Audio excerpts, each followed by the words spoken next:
Yo, what's up? Good morning, good morning. Just gonna jump right in. We have now successfully created a topology that will hopefully be very useful for everything we want it for. Ground, water, snow. We're just gonna adjust this one or improve upon it, and then we can apply it to... I'm gonna start with adding it to the snow, and we can check the difference between basic topology and this new topology solution. Although I have to check one thing. I need to double check one thing. It's very important that we keep the octree structure. One quad interpolates down to 4 quads, or tessellates down to 4 quads. And so we always have this 1 to 4 relationship. But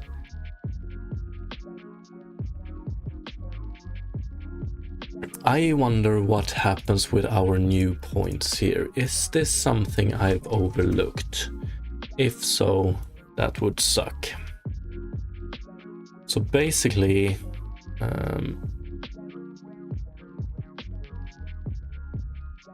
okay, so we have this mesh, we tessellate it. One quad turns into 4 quads. One quad turns into 4 quads, and so on and so on. But then we also have this, so we split them like this. We want to do the last subdivision on the geometry shader because we're going to do some cool stuff there eventually. But if we take a look at this, when we subdivide this one, we add this. Okay, we can take... So for this triangle, we add this, and this point, right? Or actually, we add 6 points. If we subdivide once more now, what I'm wondering is, all of these newly added points should exist in the next tessellation stage. So we have here. So if we tessellate to 3, we get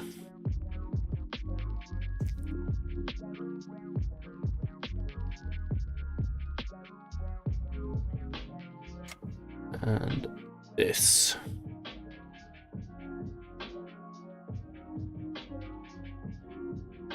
Yeah, they should exist.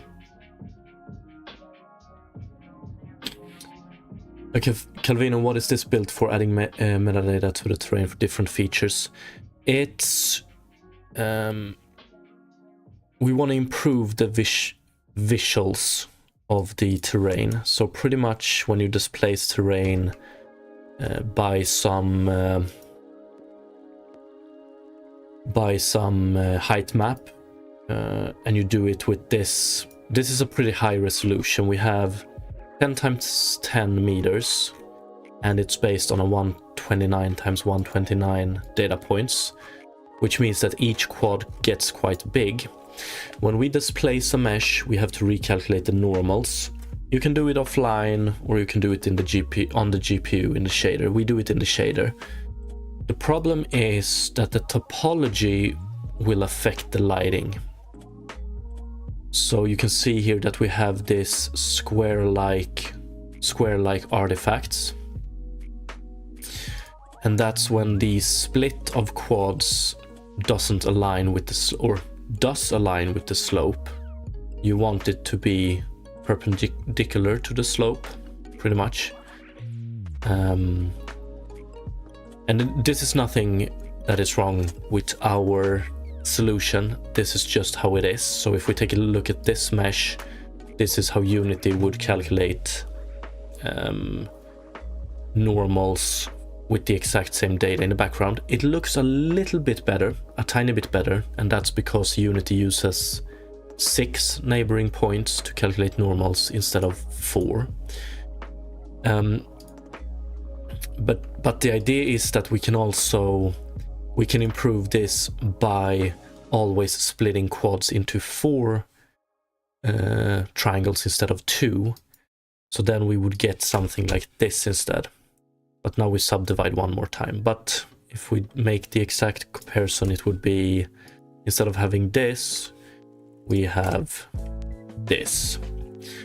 And right now we haven't changed the position of the newly generated points. So we're talking about, I think it's this one, and this one, and this one. So we haven't done anything with the points yet. We have just generated them. But if we now use those to calculate some normals, we should be seeing exactly this result, maybe even a tiny bit better. The idea is also that I've talked about this a bit.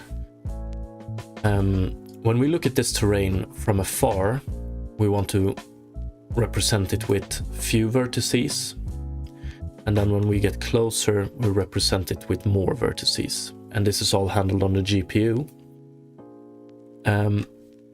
When we go from one tessellation level to the next one, we spawn a set of new points. And if we instantly position these points according to the underlying data, you will get some popping. So you will get, as the mesh gets high resolution, the new vertices will pop in. So it will be instantly. What we can do now with our solution with this is that we know exactly which points are new for this tessellation level, and we can interpolate them slowly. So we have worked on this 2 weeks ago, I think, had a sort of okay solution. But this, I think this is way, way, way better. Or that's what I hope, at least. Really learned a lot about tessellation on the way, which I think will be useful for some future stuff. But okay, let's see here. So basically what we're doing is we can follow the vertex through the full graphical pipeline. So we define a mesh on the CPU with position. I don't think we send down normal, but whatever. And then we take this vertex position in object space, transform it to world space, send it onwards to the hull shader and hull patch constant function. These two will calculate how we should tessellate it. So it will give us UV of tessellated points. So then we jump to the domain shader, and here we calculate all the newly tessellated points. We offset them by the texture, and we calculate the normal. Previously, we just outputted whatever we had in the domain shader to the fragment shader, so we rendered it on screen. This time around, we have a geometry shader here, so we go from domain shader to geometry shader. Geometry shader does one last tessellation, pretty much. It splits one triangle. Let's see, do I have a better... Yeah, it pretty much splits one triangle into 8 triangles. So initially we had, so down here we have 3 points, but after this we have 14 points. Because we do 3 strips, we might improve this, but yeah, anyway. So basically the 0, 0, 0, 1, 0, 2 points, they existed in a previous tessellation. The SX points are the new points. And we're gonna do some very nice magic here. So right now we create, so for instance, we create a point S01, which is this point, because so the points we get down to the triangle, we name them 0, 01, 02. And then we add 1 point between 0, and 01, 1 point between 01 and 02, and 1 point between 02 and 01. Right now the position and normal of this one is just interpolation of these two. And then we also add these 3 points. So that's between S12 and 0, between S12 and 01, and between S12 and 02. So by doing this, we know that all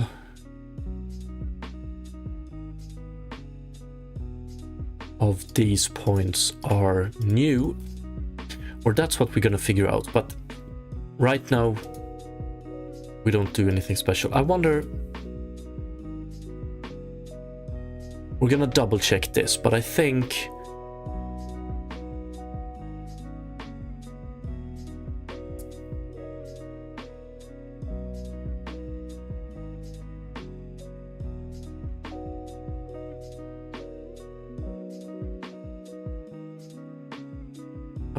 we'll see. So it's basically this we do. So we get quads like this, and then we add these points. So it's actually just, yes, it's actually just these that are the new points. This one we already have.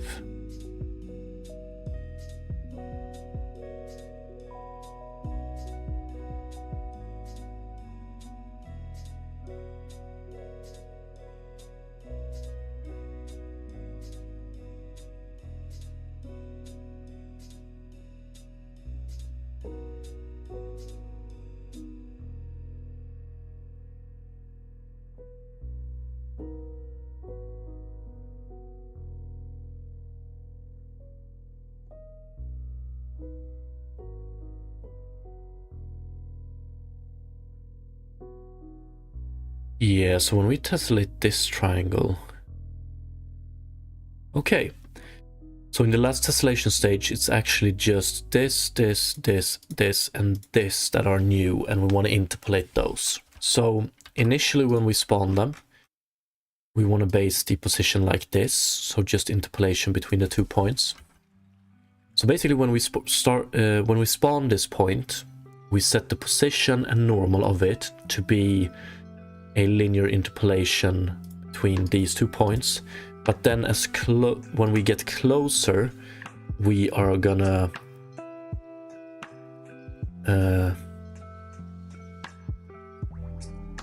move this point into its final position. So we can do this. We can start by doing this today. Split quads.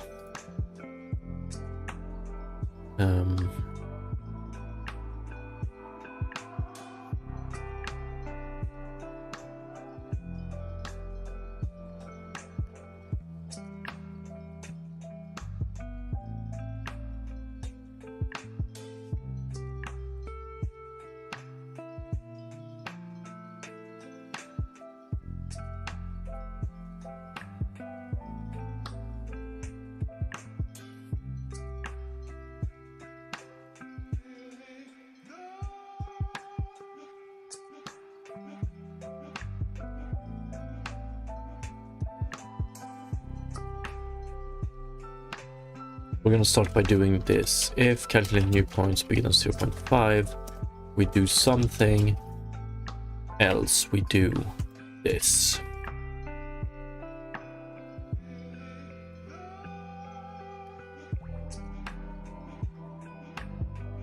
This one we're going to have for both of them. So we put this one here.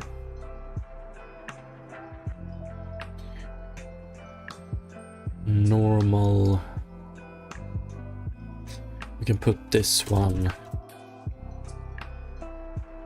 out here as well.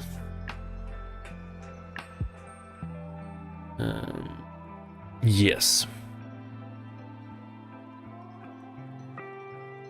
So if we want to calculate new points, we do it by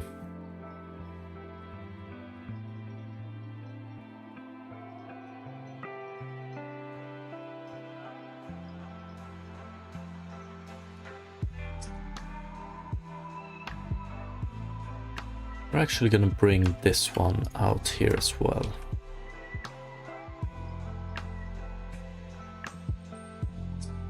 If we calculate new points, we do output.position world space.y is equal to max height times this one.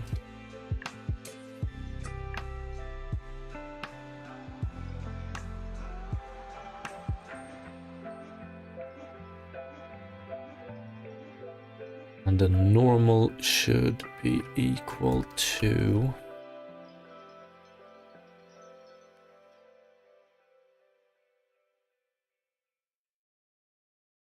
this.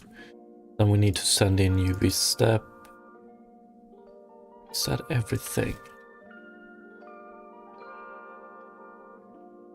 Yes.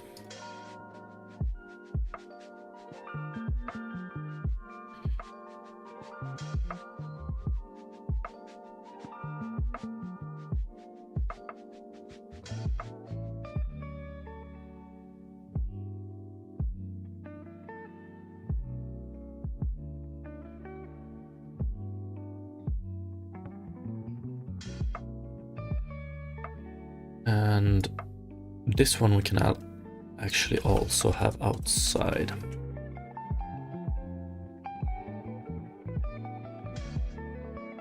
So I wonder if it's a little bit clearer now. So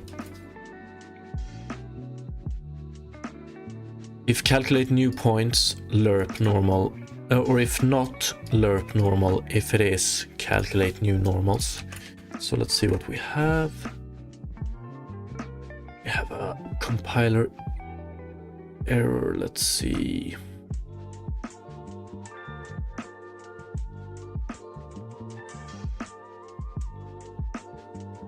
Oh yeah, position.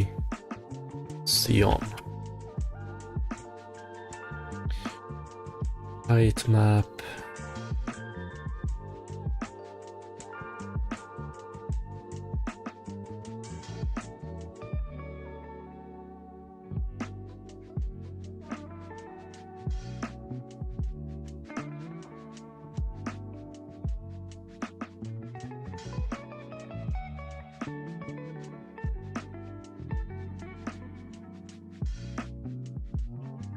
We can compare this one with 5.1.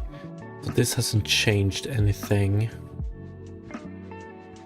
What if we do 1? There we go. Now we have a result that is identical, I would say, to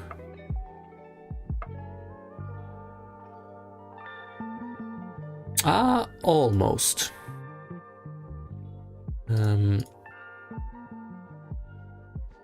We're always gonna get a little bit better with this one because we're using 6 points instead of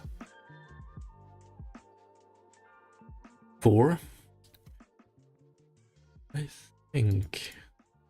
Okay, I was really hoping we would see. I mean, this is way better than it was. Hoped for even a little bit better.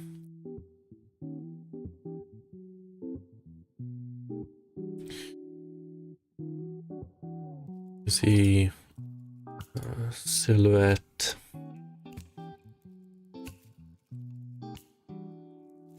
But we also have to remember that this is 128 times 128 on 100 square meters. Which is pretty Let's do a quick test where we do...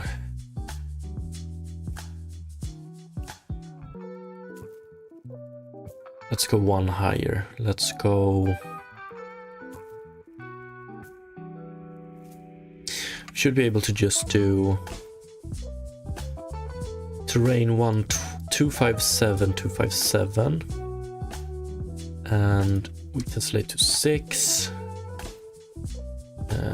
257, 257, 257. Okay. And then we do...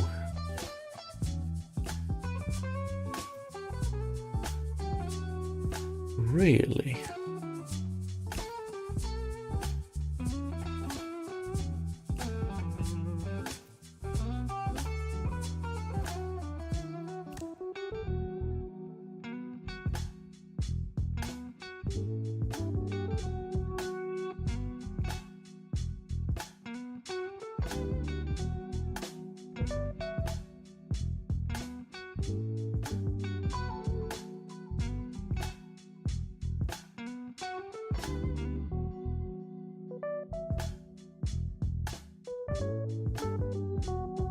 This could be...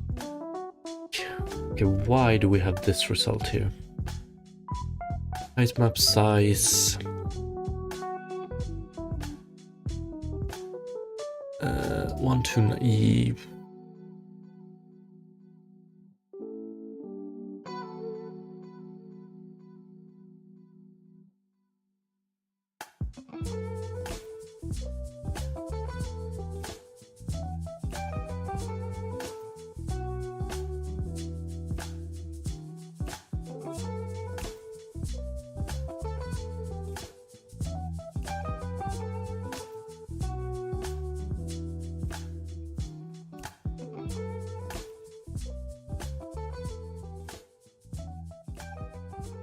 So this is without calculating a new point.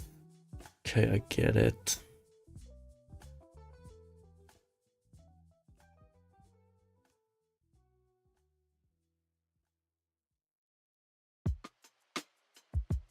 Way smoother silhouette, but the normals. A little bit perplexed by these. Or actually, 256.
Have to compare with... Let's do this. Quad test, subdivision amount 8, 257. And here we do resolution. I guess it's 5 I want to put.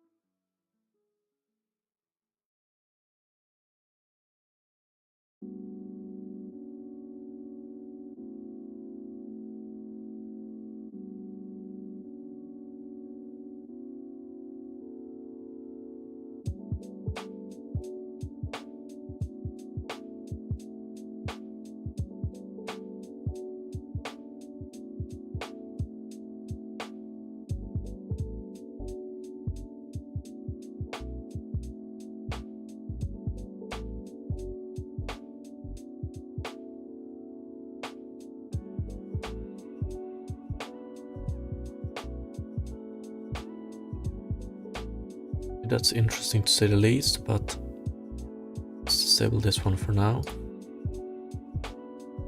And what do we have here? 5.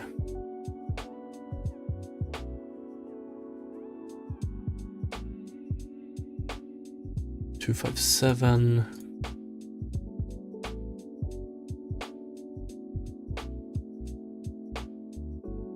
And then we do 513.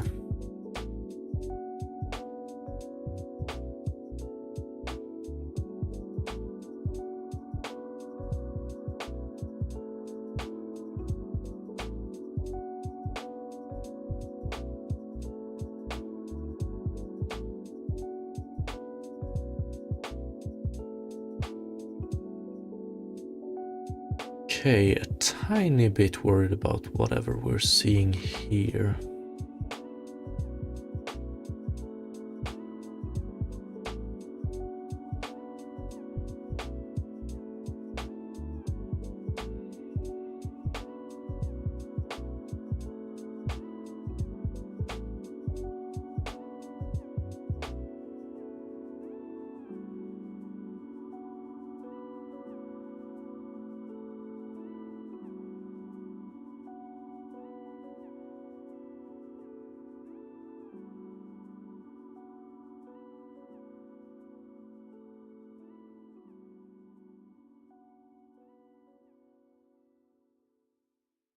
UV scale, UV offset.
I mean, this looks fine, but as we go up here,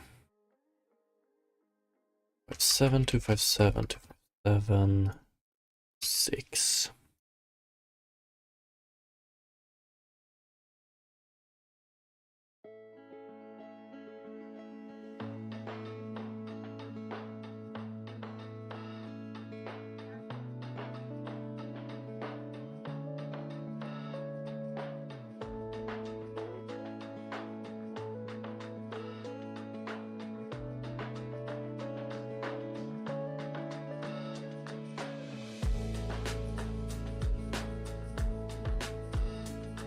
We want to calculate normal from... We can add that as one. We're gonna create a normal map from one of these and see what kind of result that gives us. I thought we were gonna get way better result than this.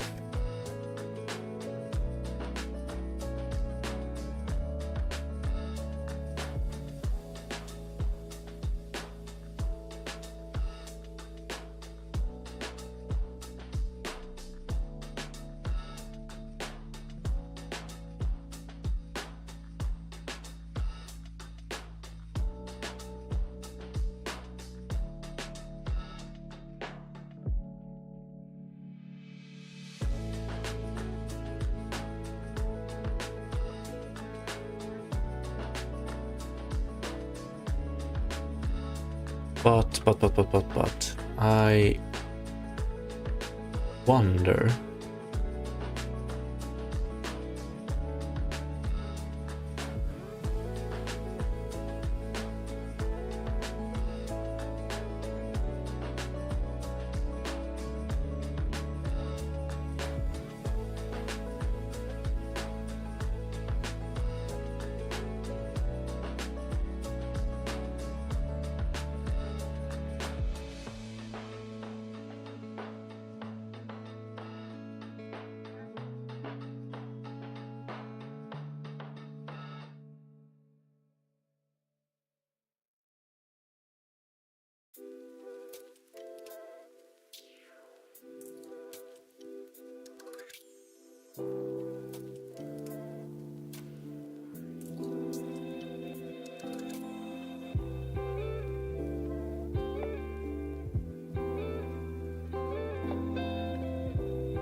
Let's see if it's improved a lot if we do... Oh, we do diagonal. Let's do...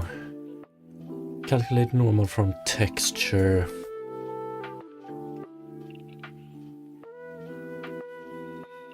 High quality.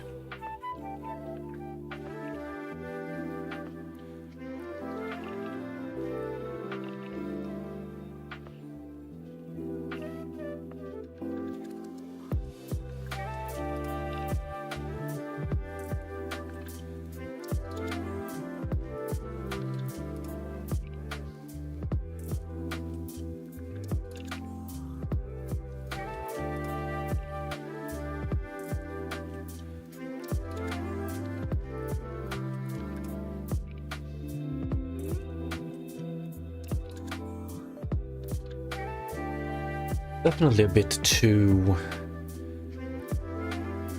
I want to be able to compare with this one, but whatever happened here? Subdivision amount 8. Max height 257.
Okay, so something is off when we get here. So why did it work with...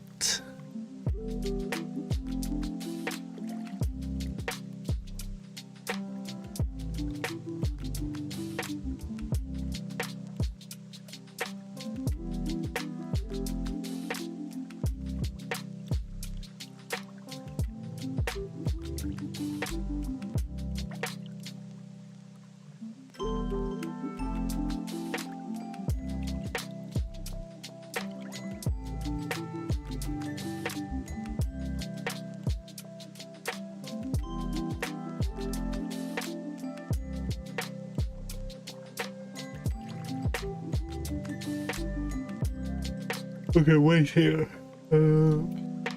Quad test. If we do quad test 8 257.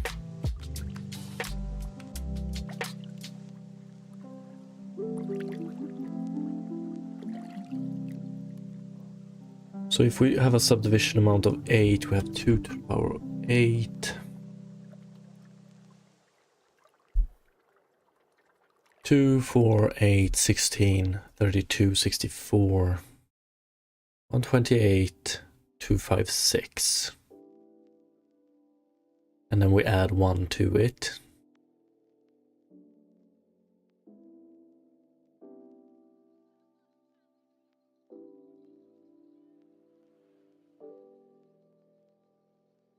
It's 257, so...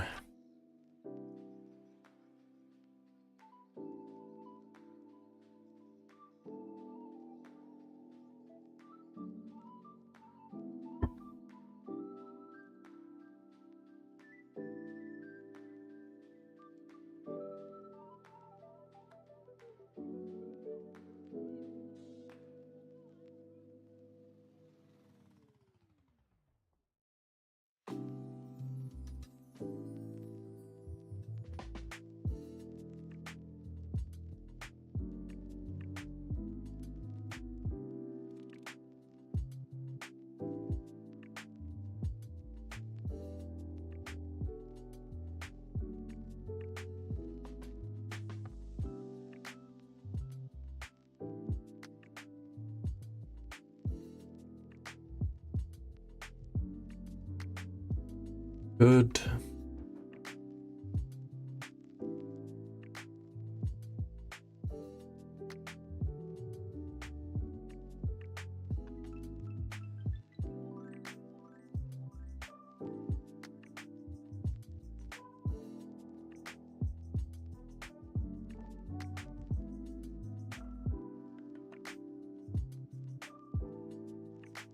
Side is 1.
we get a correct mesh if we don't have a height map?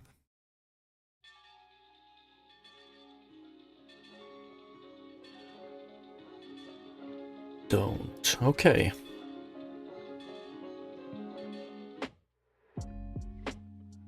Or actually, the mesh itself looks pretty good. I wonder if...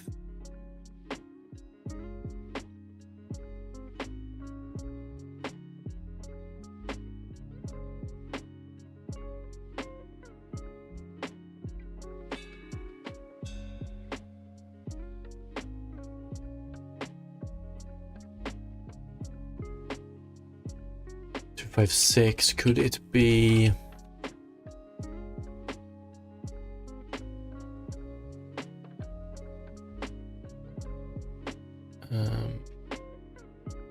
U int 16?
Let's double check if this is the case.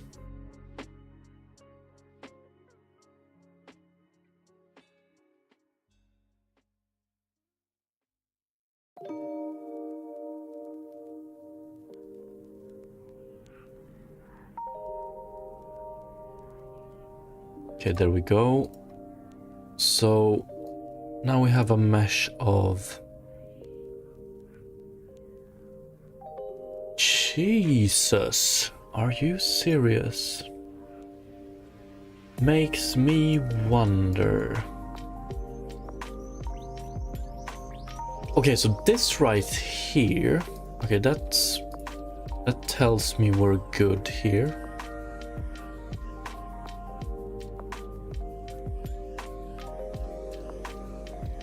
Okay, our looks way better, doesn't it?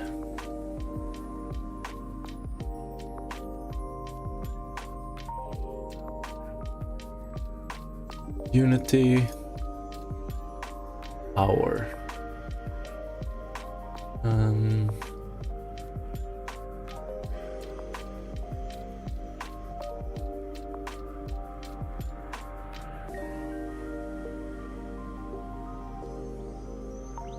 Is that what I want to do?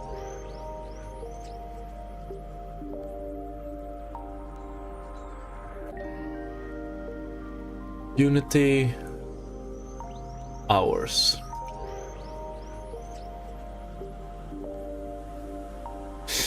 Okay, ours is way better, but this is still... So basically, so this, what we do here is... Did I fuck something up? No.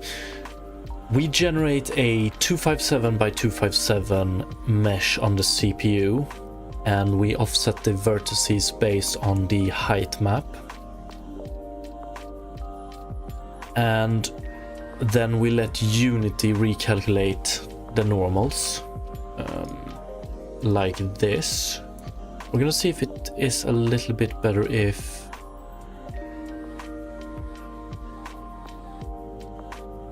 Recalculate tangents, I don't think so. But anyway, we do mesh recalculate normals, which recalculates the normals like this, so connected vertices. So they go depending on the topology, I guess.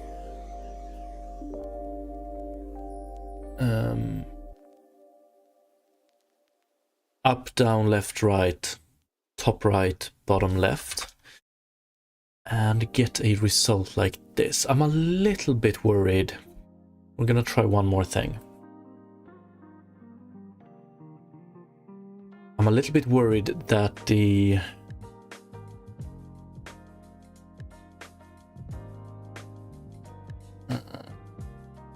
so right now we're going with textures, RGB A32 textures, so 8 bits per channel, which means that our data can only represent 255 values or something like that. I wonder if the normal calculations is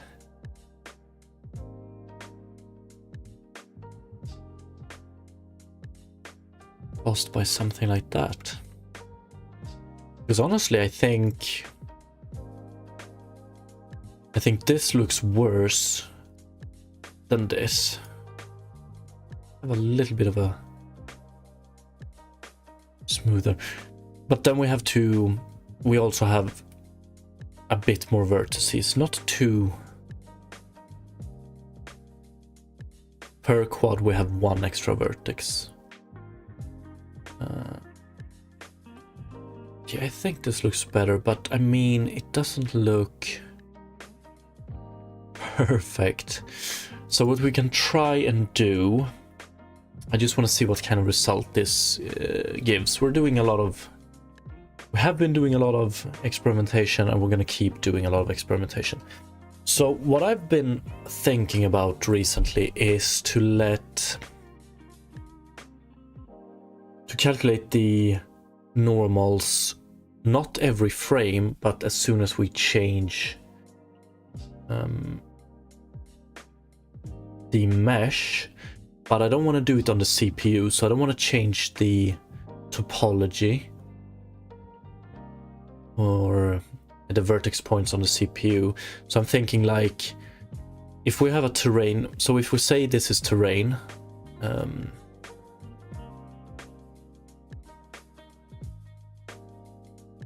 and we have terrain height in the red channel, and then we go with, or we can do terrain height in the alpha channel, and RGB is for normal values. So we have it in a texture, and then we can just output the normal in the fragment shader. But we want to use this one for more stuff than terrain. So for instance, we want to use it for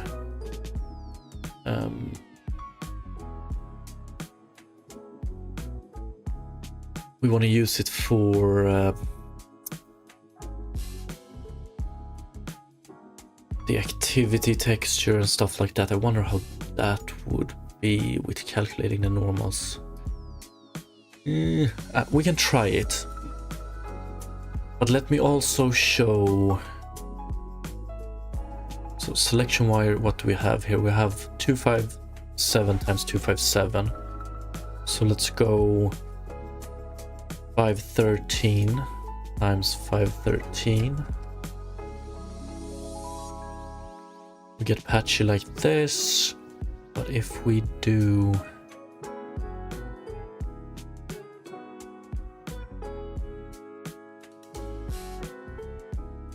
sucks.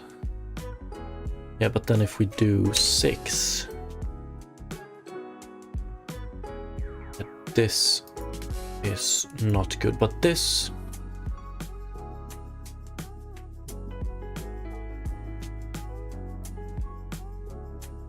hey, what the fuck's going on here?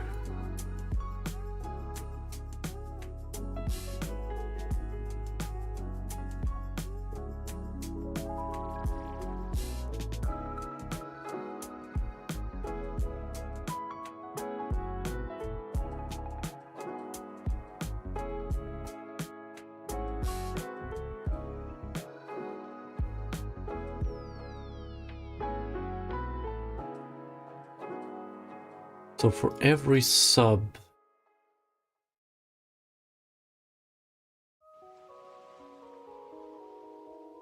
have a little bit of a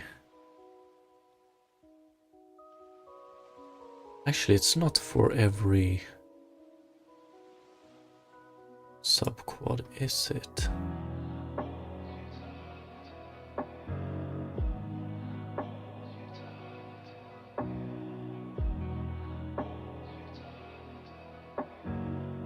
I'm wondering if the error we see here is because of the truncation errors. But that still wouldn't explain whatever this is. 1, 2, 3, 4. We have...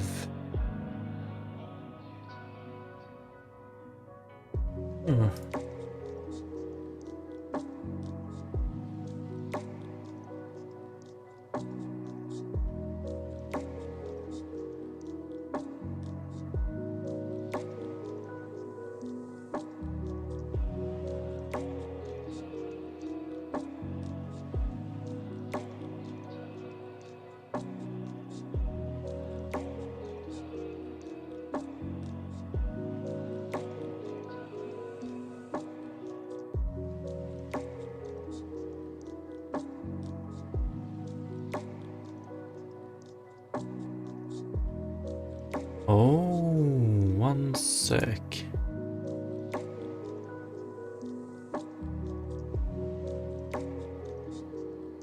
Radiant Tessellation, what's up? Good content, bro. Appreciate it.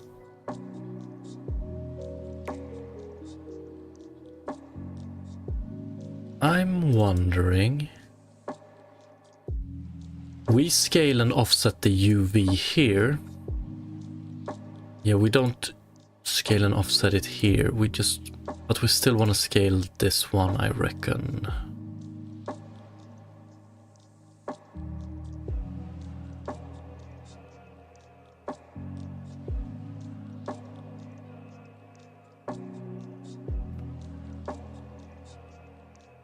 Okay, so if we take a look at this one, there are two things that stand out.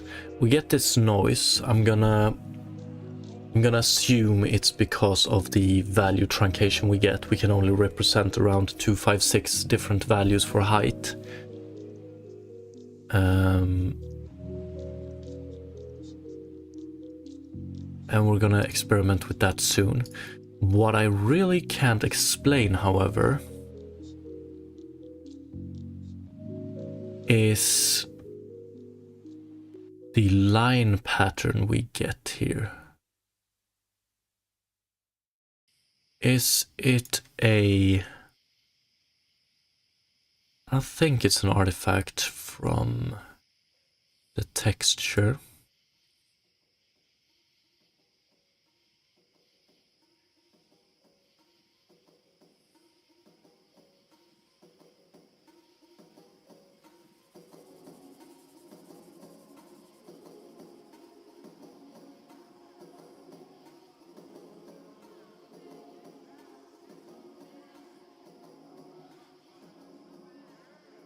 Radiant, maybe the sampler. Yeah, I wonder.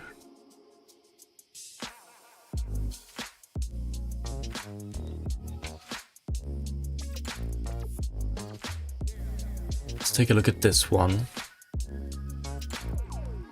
Okay, so this is the one, the Unity generated one, and we can see the same pattern here. Right?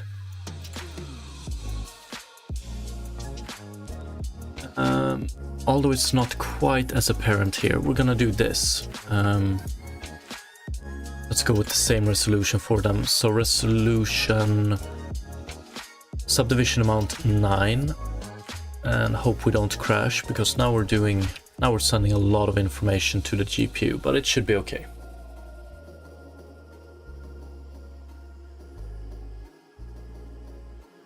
It's not readable. Oh, let's fix that.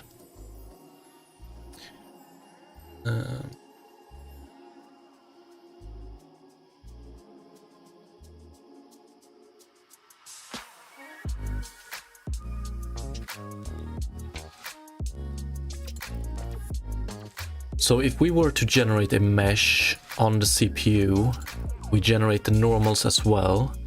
We do it with the 513 times 513 texture and mesh, and we let Unity calculate the normals, we get something like this. And we can see here that the issues, we still have the same issues here. I wonder if it's just something with the noise, honestly. Let's open this one up.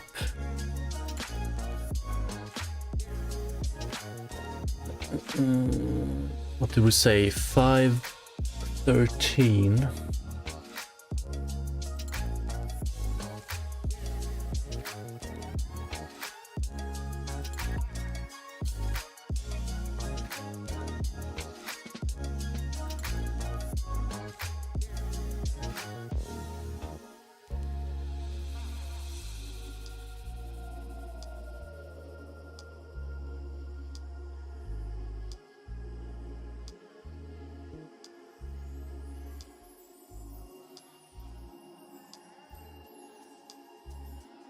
It's not quite as apparent as it is here.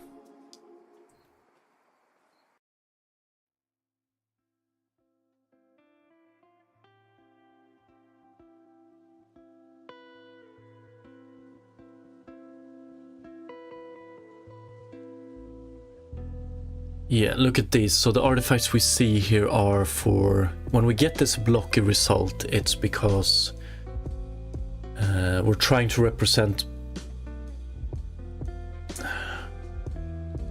We can only represent 256 different height values, so a lot of vertices are going to get the same height value. The normals are going to be flat like this. So let's move on from the texture and let's see what we have if we generate this. If we generate this noise ourselves. Radiant Tessellation, what if you apply a Gaussian filter to blur all? If we apply it offline, so to speak, so on the textures, we're gonna smooth everything out, but we're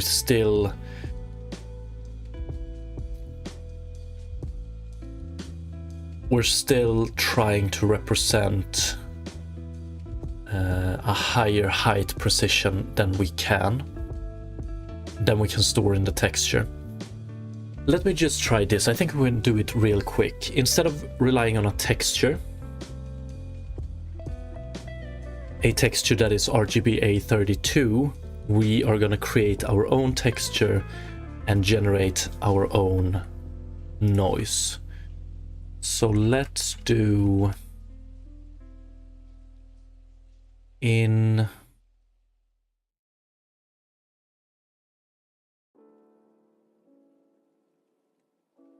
we can do it like this. Let's start with the Unity one. So Tessellation mesh creation. Instead of taking a height map here, we are gonna make it private, and then we're gonna do height map is equal to Perlin noise data value generator dot new Perlin noise data value generator UV offset vector 2 0 UV scale 1 noise scale, let's start with 1 periodic, we can do both here, and then we do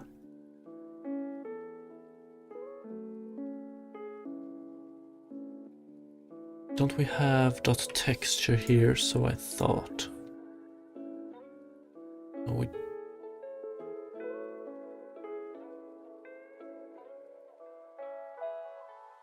data value generator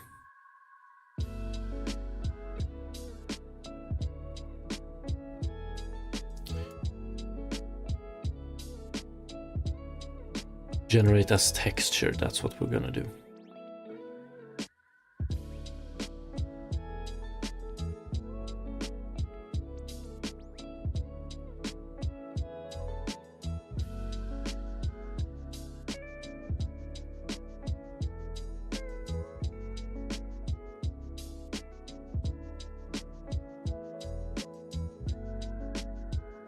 Yeah, and then we want the size of it, and we're gonna set it to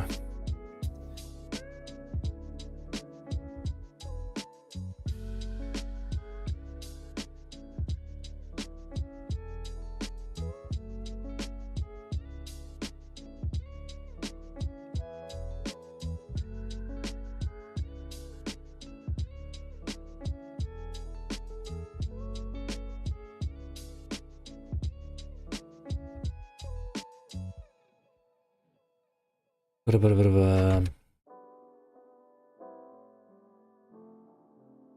want to keep subdivision here. Let's do texture size, and we do this +1. Although I wonder, we're gonna texture size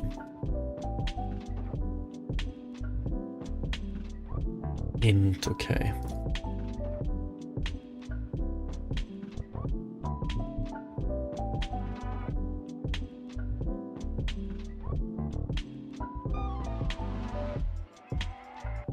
If we look at this, if we go to Perlin noise, or we go to data value generator, generate as texture, we just do new texture with height. We don't specify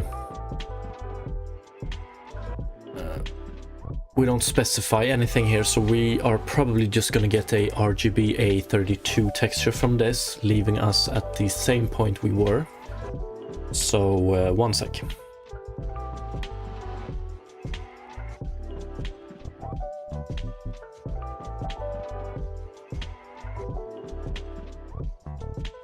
What we need to be able to do here is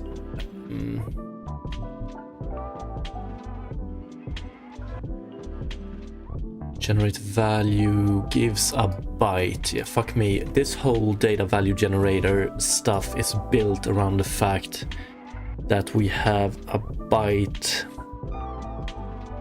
based data structure.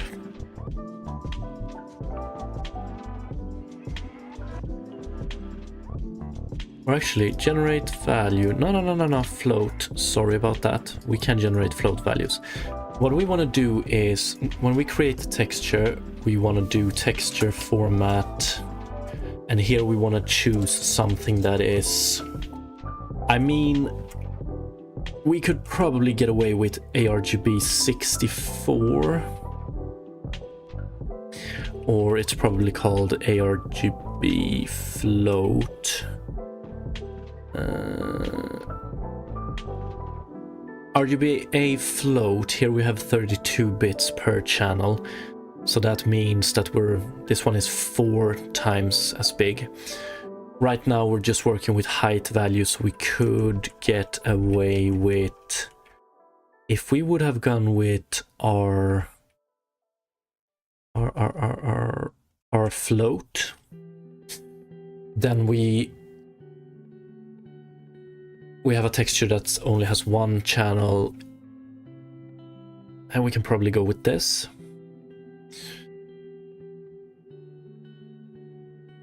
So why not do this? Texture format.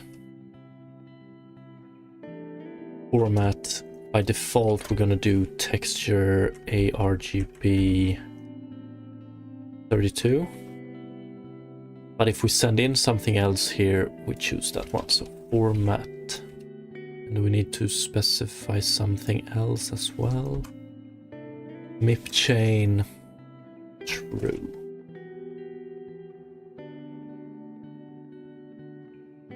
Actually, there might be linear true. So we don't want this texture to be sRGB, i.e. sRGB. It represents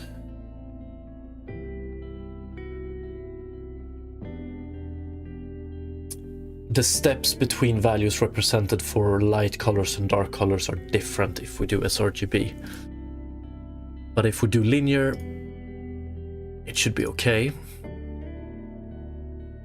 So we should be able to generate a texture like this. So back in Tessellation mesh creation, we do generate as texture, texture size, and here we do texture format .r16, and that's about it.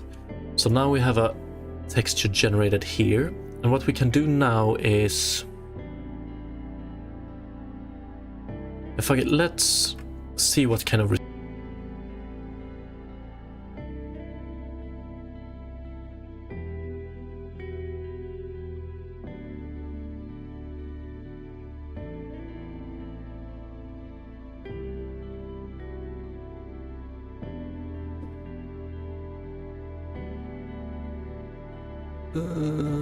okay, we need to change the scale. The texture, definitely. We want to go up. So instead of sending it down a scale of 1 here, or per noise scale, I wonder if we can go with 10.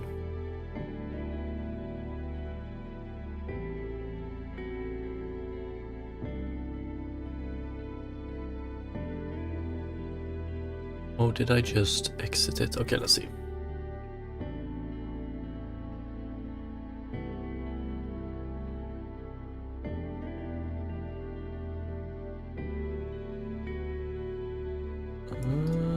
Oh, look at this. Now we're talking. What the fuck? Okay, this is beautiful. If we can get a result that is... If we can get a result that is just half of this with the pure GPU solution, I'm happy. Yeah, this is beautiful. So height values are represented by R32. No, we just went with R16 as well. We could probably push this up even more, but we want more data in this.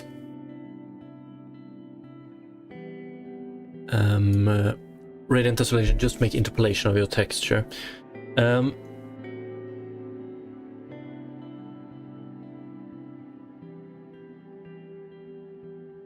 We are using bilinear interpolation when we read the values. It's just that the values in our texture are... we only have 8 bits to represent them, so we can only represent 256 different values, which means that when we go from one height value to the other one, it's a big step, and our normal calculations take that into account, resulting in a blocky solution. So I can try and describe it like this. Our initial height texture can represent 256 different values. So our step is 0.0039. If we want to represent a terrain that has a lowest point of 0 in world height and a highest point of 1,000 meters, that means that each height step is 3.9 meters. Because that's the delta, that's the smallest delta we can represent with a texture of 8 bits.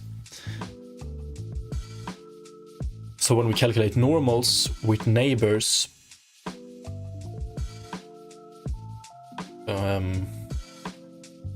this is the step size between values we're gonna get. But let's see here, 256 for 14.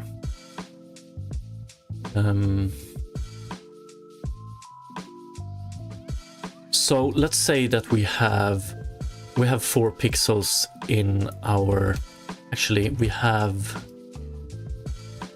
9...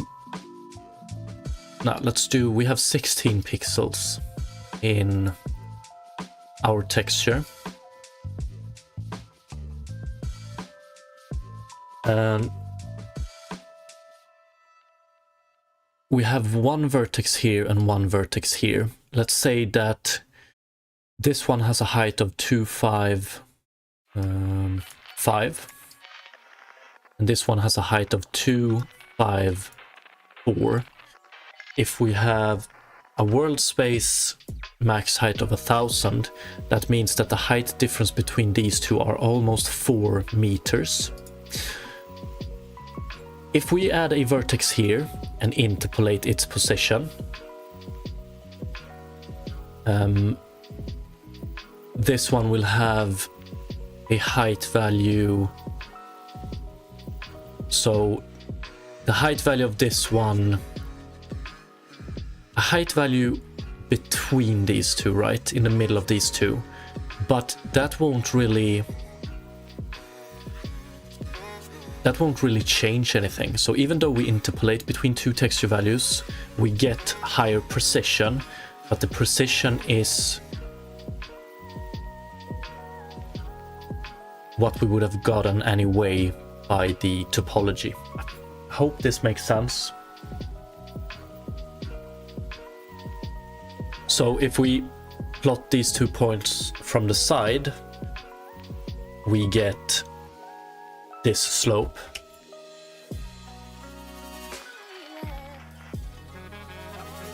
If we add an additional vertex here and we read from the texture, we do interpolation, then it will get this height, and there's really no difference between this, right?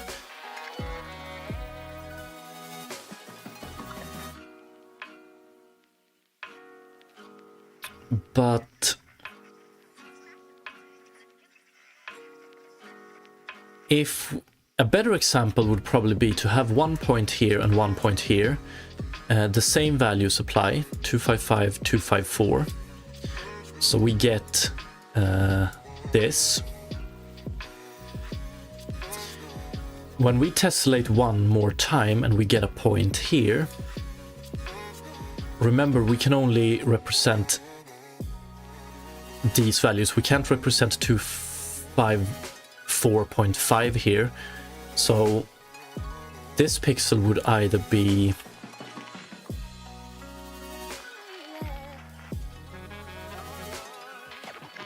so when we generate the texture, we would like this one to be between these, but we can't. So we get something like, when we add this point, we get something like this, or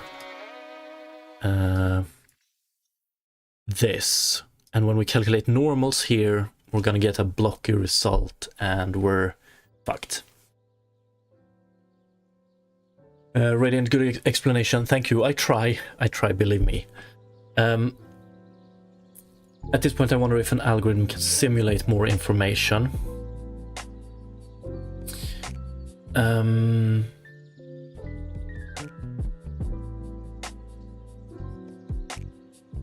Probably.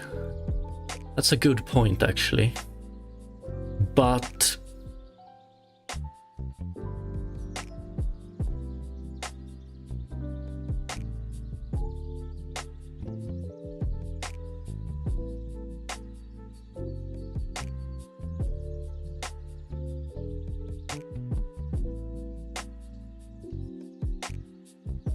I wonder if, so let's say that we generate,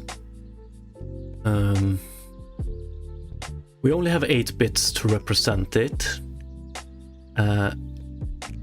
When we generate the noise, I'm trying to plot these pixels from the side. When we generate the noise, we would get some height values like this. So this one would be located here,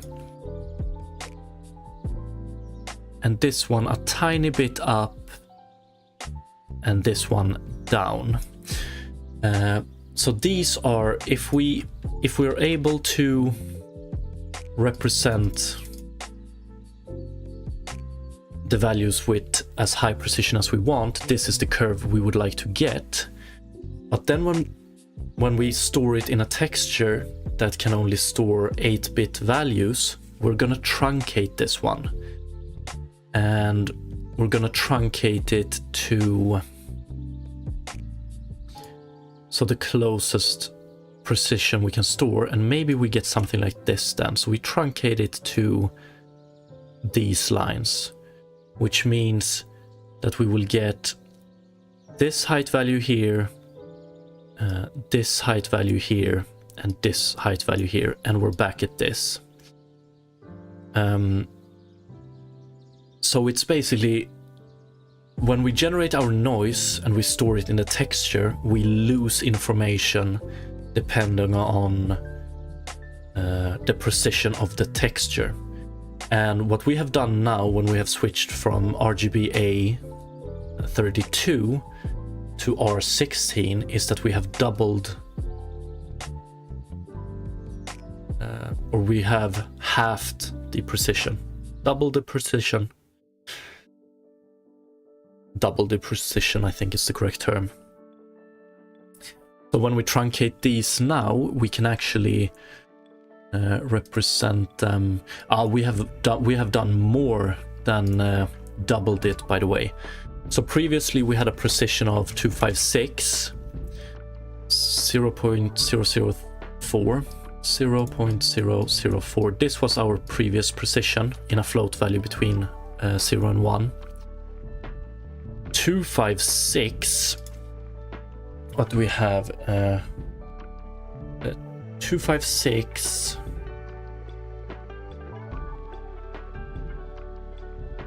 2 to the power of, where do we have 2 to the power of 8? Yeah, so now we have 2 to the power of 16.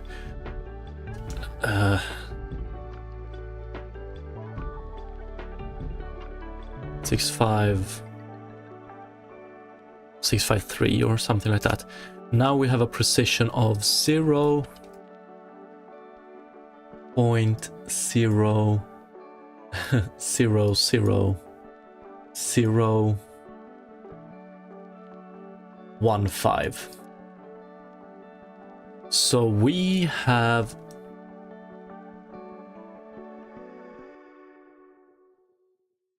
0.00015 divided by 0.004.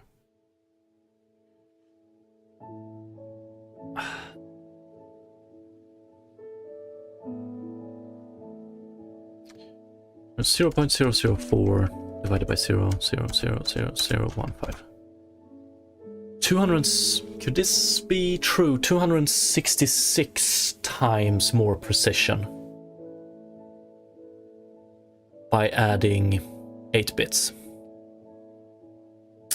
So now when we store the data in the texture, we might actually get points that are, we get this point still, but here we might be getting this point, and here we might be getting this point. So the higher precision we have in the texture, in the underlying data, the better normals we can calculate.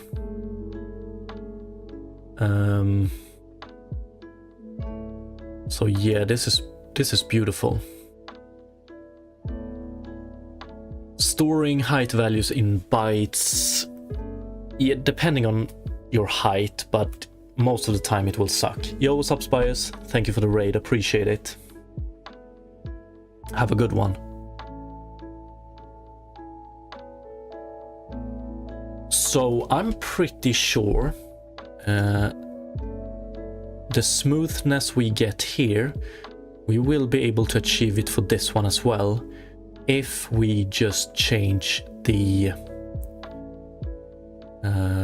amount of bits we represent our height with. And that's what we're gonna try to do now. If we can get this, it would be beautiful. It would be amazing. So you can see here how the vertices are positioned in a truncated fashion. They truncate to the closest 1 divided by 256 value they can find. Okay, so let's quit this and let's take this one and we're gonna do this. Terrain. We're gonna remove max height, height map and height map size. We're gonna remove them from here.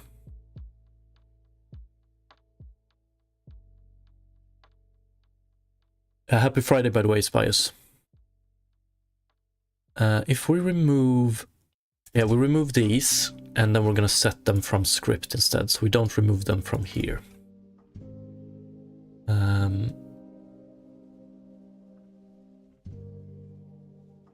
Which one is it?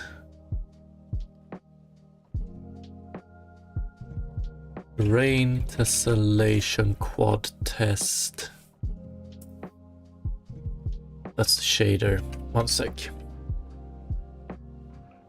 Test quad.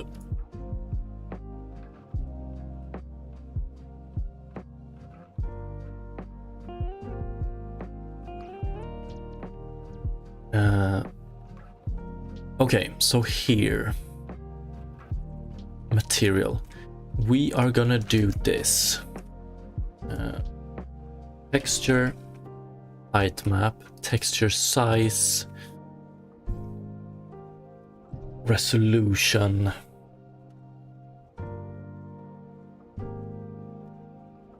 So in this script, for some reason, I chose to, so we define the initial number of vertices. Let's take up and note that again. So what do we have? 4, 8, 16, 32, 64, 128, 256, 512, 24, 248.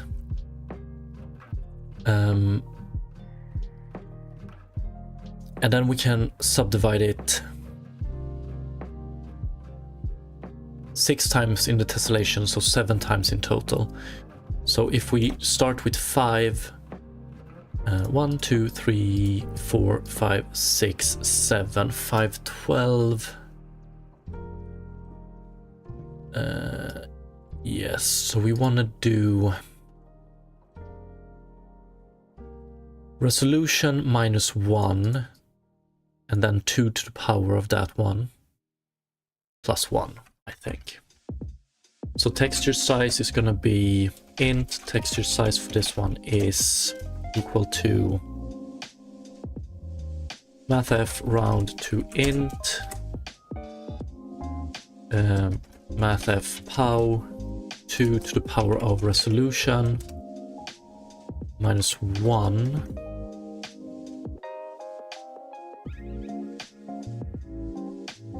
resolution -1 plus 7, I think. So here we would get 5 minus 1, 4 plus 7, that's 11, right? So we get 11, so then we do 2 to the power of 11. Ooh, that's a bit much, isn't it?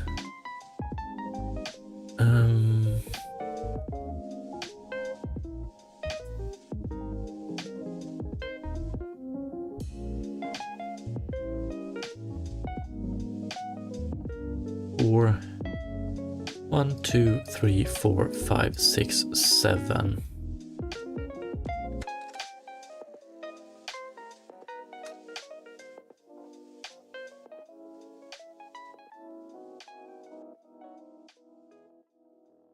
Am I missing? Or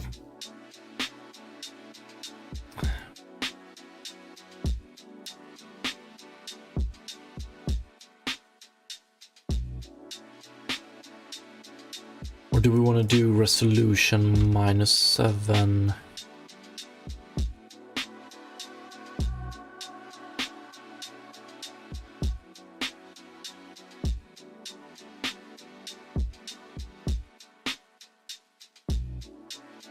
Radiant, I'm quite interested in the texture noise problem. It's a repository public. Not... So the game... The game repository is not open, it's public, it's private. But as soon as I arrive at a good solution, I usually put my stuff to public, and I'm probably gonna do it with this as well, but that's pretty far in the future.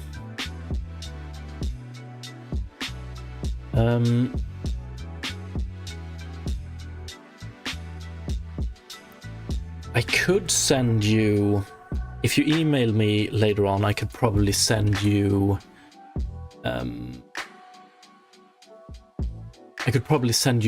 of the files here that just generates a mesh and offsets it based on a texture and calculates normals based on it, so you can experiment with it.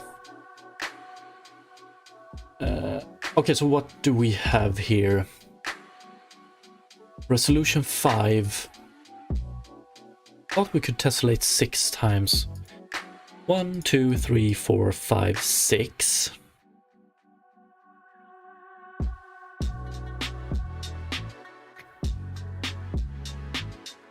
Yeah, of course.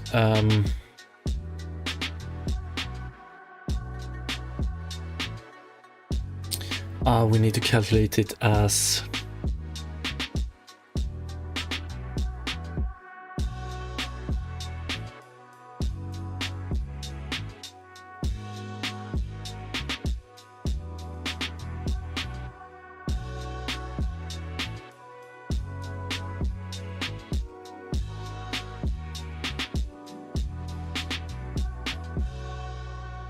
so we need 2 to the power of resolution minus 1. We have 5 here.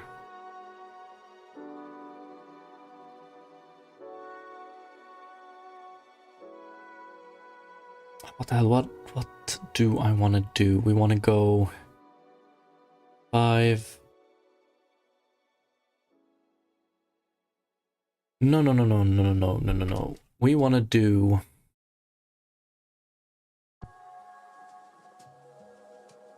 Oh, we can do some weird calculations here. Basically, we have a constraint, so when we rely on a tessellation shader, we can only tessellate 6 times. That's the maximum amount. Or actually 2 to the power of 6. And I want to, like, given our initial resolution, I want to calculate the maximum resolution we can get. So we have a start resolution of 5 or 4, one could say. And then we want it 1, 2, 3, 4, 5, 6. So that leaves us at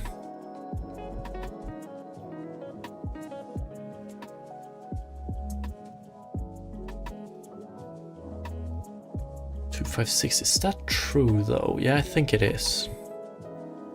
Yeah, it is.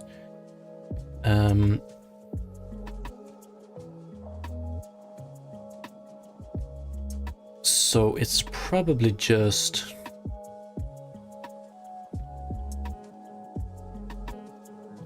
solution 2 to the power of resolution .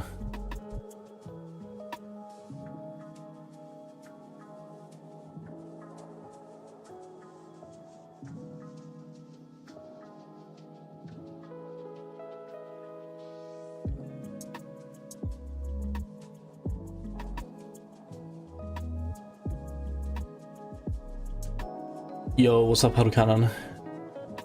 Happy Friday, where's my Guinness? Oh, fuck. Don't get me started.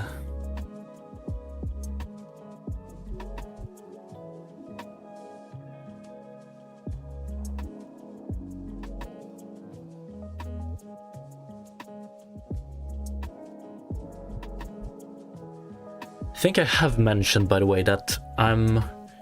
What is it? I'm almost 7 months clean from alcohol. I just did it because I wanted to test the, like, if I would get any positive physical side effects of it by skipping it. But I can honestly say that there's pretty much no difference at all.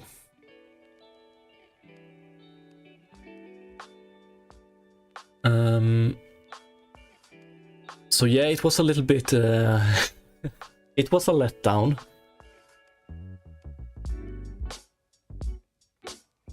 But let's see here.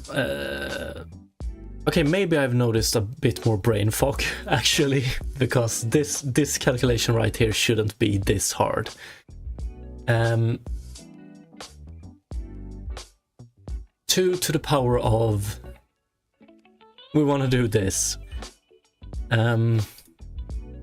Resolution -1 divided by 2. Divided by 2, so if we get this one...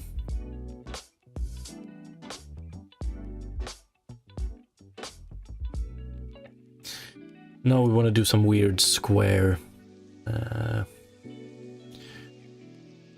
square root or something like that.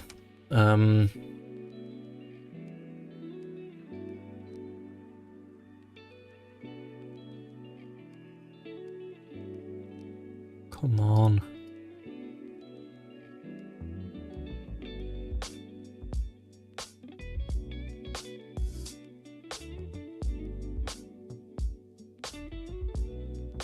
Okay, I'm not quitting more stuff.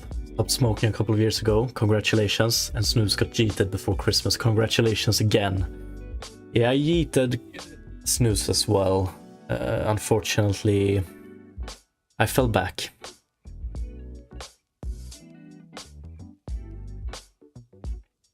Quitting, but that's like a life philosophy I can stand behind.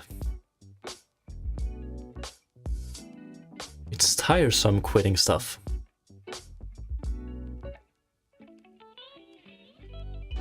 So basically what we want to do here is we want to figure out resolution. We have 2 to the power of resolution. We want to figure out R here. Or this is... no, actually. R is equal to 2 to the power of something plus 1. So we want to do R -1 is equal to 2 to the power of x. And then we want to get this x the fuck down. And what is this? Logarithmic or something like that.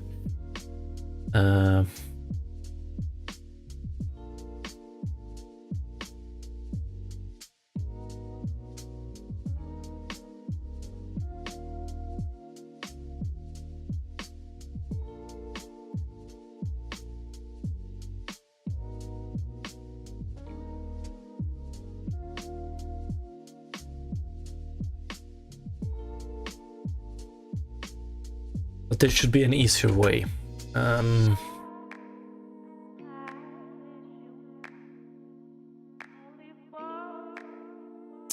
2 to the power of subdivision plus 3. Yes, the only problem is... here we mention resolution, and resolution is...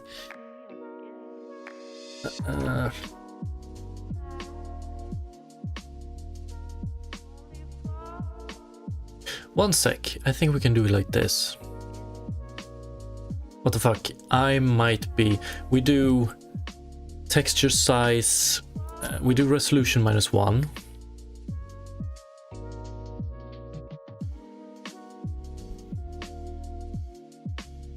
So then we get this one.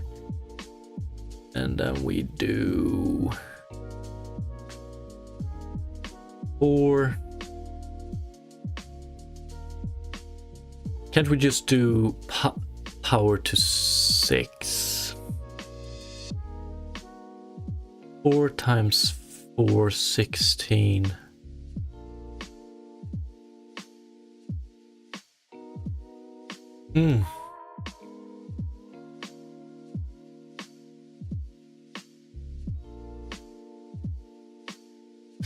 Okay, it is. The funny thing is when you stop something, you start compensating that with something else. 100%. That is what I've always noticed. Which sucks. I like this. So usually when people quit nicotine, snus for instance, one parameter is always the money saved.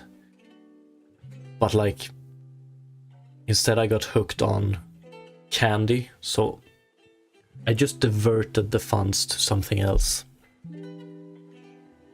that arguably could be seen as worse.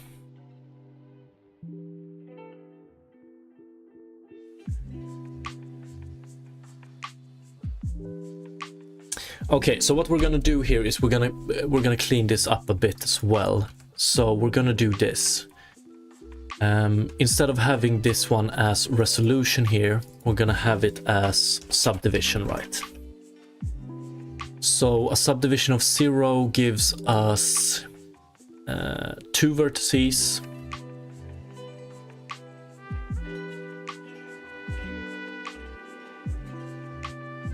A subdivision of 1 gives us 3 vertices, a subdivision of 2 gives us 5 vertices, and so on and so on.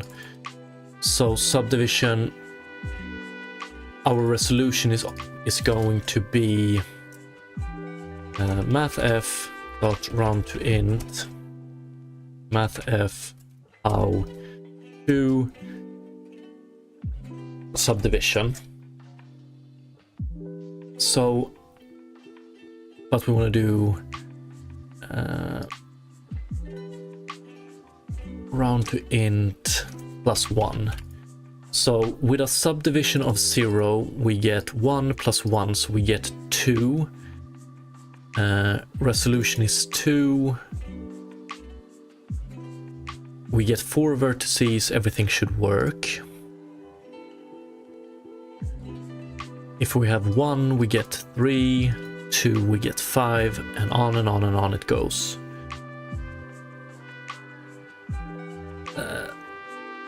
So then we know that our texture, so the maximum amount we can subdivide now is texture size should be equal to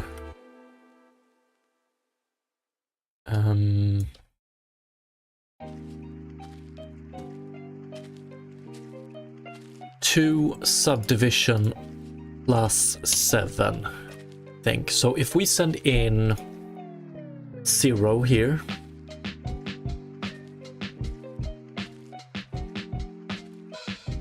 fuck, it might not work with 0 actually. 2 to the power of 7,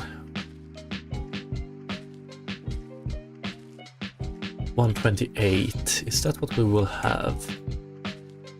2, 0.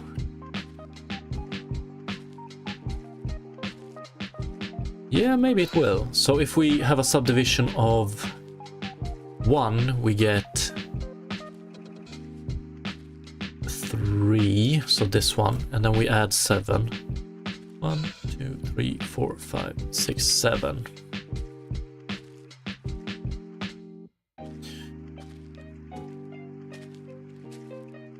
Or do we want to add 6? Fuck it, we can try it. As a last resort, use a dictionary of subs and rest, and that's it. Yeah. Hopefully, I hope we won't need to do that. But let's see here. And let's see what we get. Subdivision 0.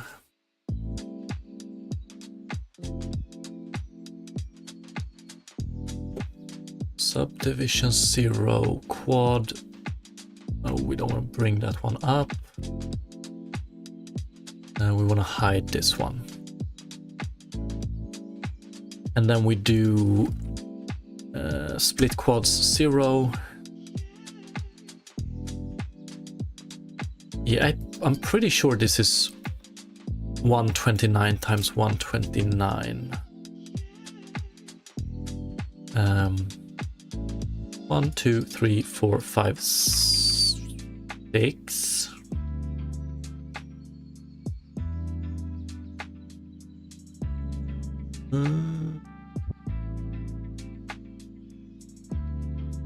Yeah, 5, 6. We can tessellate 6 times, but then we want to tessellate once more.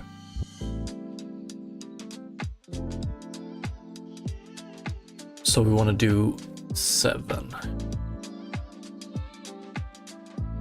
513.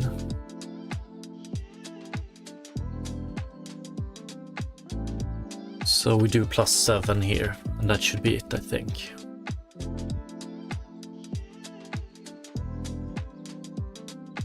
So this is our texture size. So this is so given our initial quad and the initial subdivision of the quad, this is the maximum subdivision we can achieve in our shader. So that we know what the maximum texture should be. So we generate a height map here. We set it to R16. Then we need to set it in the material. Makes me wonder.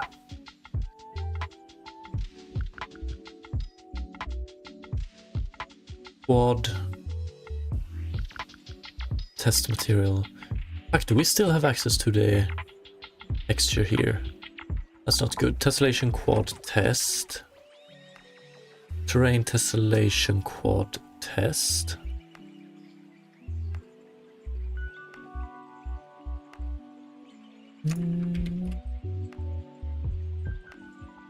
There we go.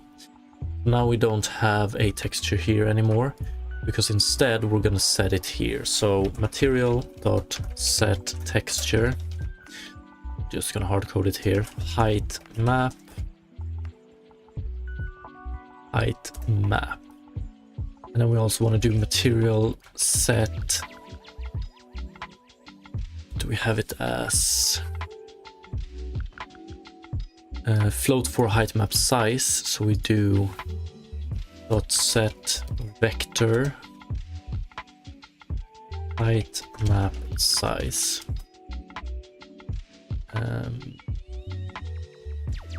New vector 4. Texture size 0, 0. Now we generate the texture. Each value is represented by 16 bits, and hopefully we will get beautiful normals, even though we just base them on 4 neighboring points. But we'll see. We will see.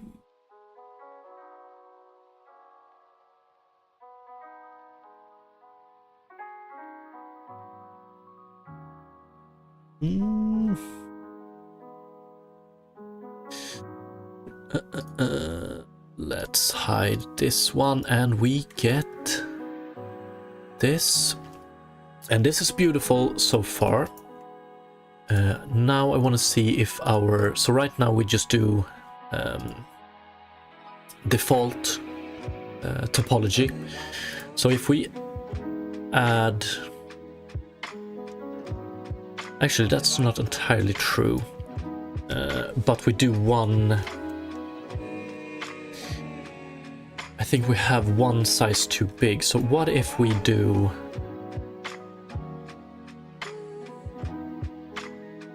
What the fuck am I talking about?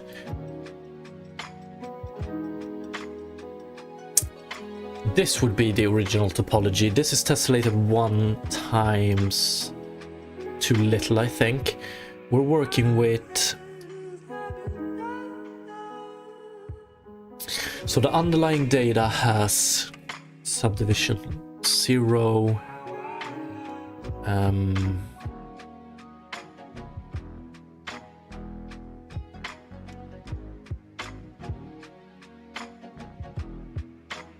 Actually, I want to double check if this is true. So our underlying mesh is this, yeah? 3 or 2, 4, 8, 16, 32, 64.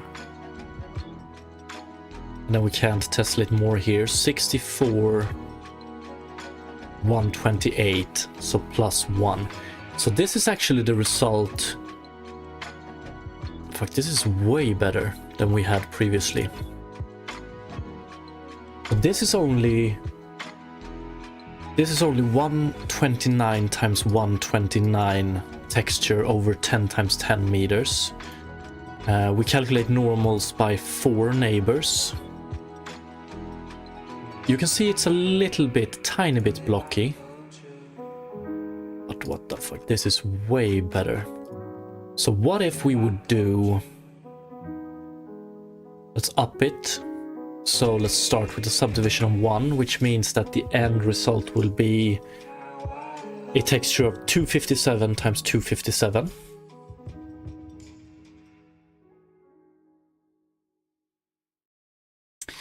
Look at this. We can hide this one as well.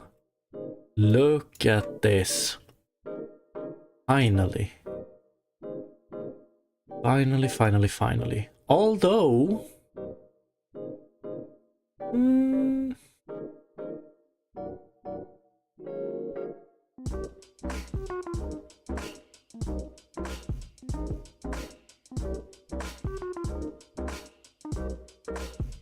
this is fucking beautiful. So this is subdivision 1, 2 to the power of 8, that's 256, right? Plus 1. So this is a texture of 256 or 257 times 257 over 10 times 10 meters. And it looks great. Let's up it once more. So now we will get 513.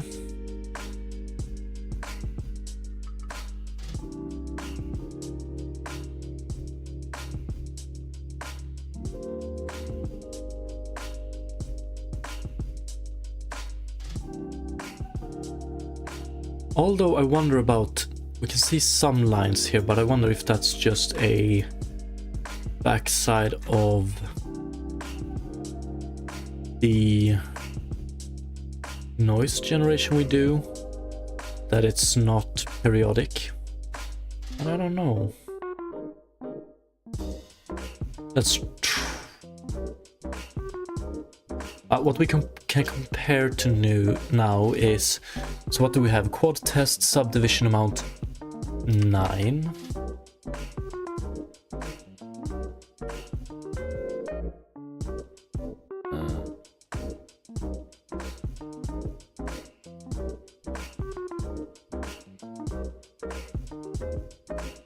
So subdivision amount 9. 2 to the power of 9. Oops. 512. Is that what we had here as well? Yeah, it is. Okay, so now we can compare these two. So this is the result we get from calculating the normals on the CPU. Yeah, we have the lines, but I wonder if that's just the noise generation. Because here we build a mesh on the CPU, we calculate normals on the CPU using 6 connected neighbors. And this result is pretty much exactly the same as our 4 neighbor solution, right? So I think we're golden. This is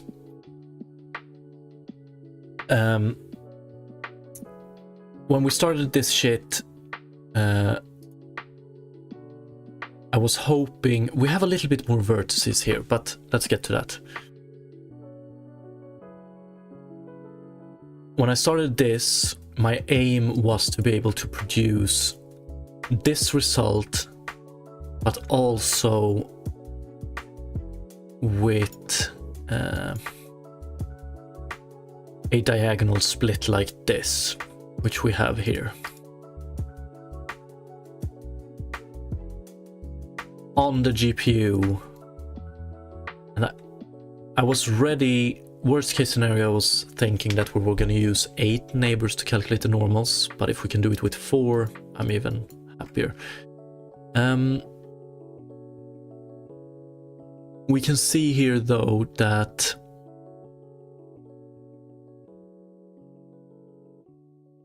the normals here on the edge are way better than our solution. I think we get this issue which they don't get here, and that's because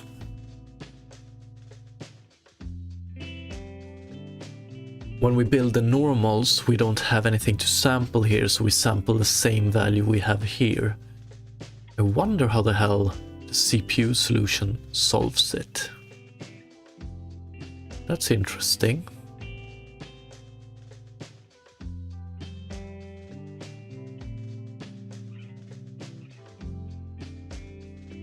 Very interesting.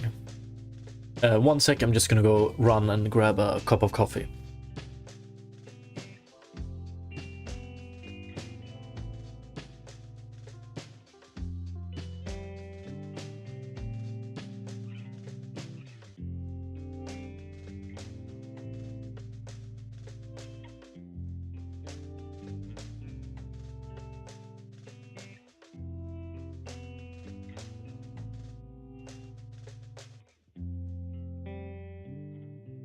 Okay, back. These lines, I want to make sure that they are noise. I'm pretty sure they are noise related.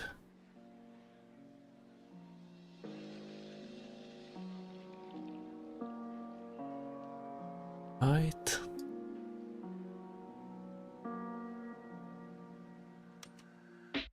Pretty much.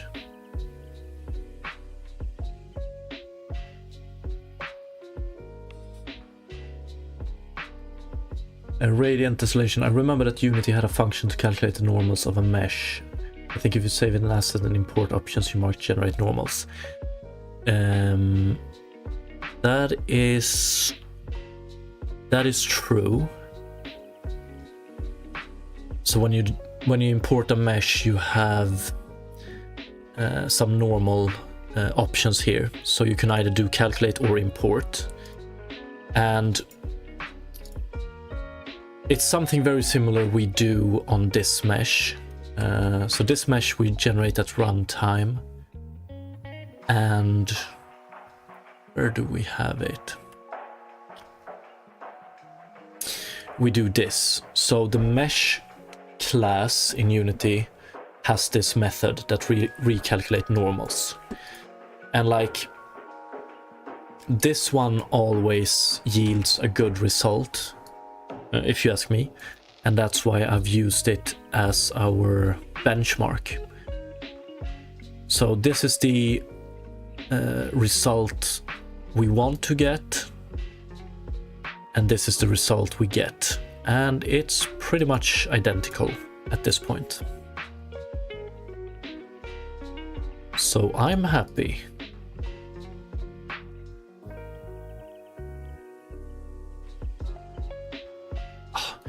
Feels so good to finally solve this. We can also do quad 2. Let's go back to 0 and 7, which should give us 1, 2, 3, 4, 5, 6, 7, 128 times 128. So when we lower the resolution of the underlying data and the number of vertices, we can see here that the Unity solution, we get this blocky appearance, and we can see here that we get the same on our solution. It's a little bit, it's a tiny bit different, but I mean, still,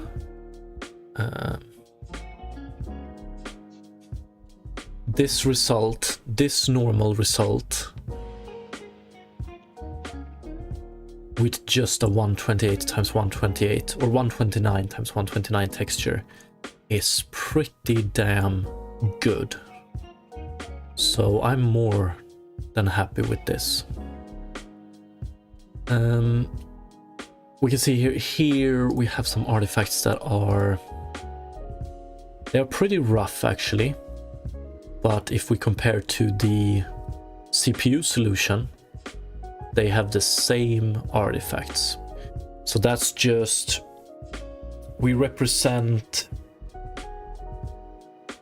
that's just an artifact from using low resolution underlying data, I would say.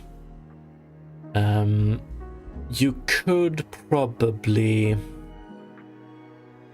improve this result a tiny bit by doing normal calculations in the fragment shader, but that is also something we definitely want to avoid.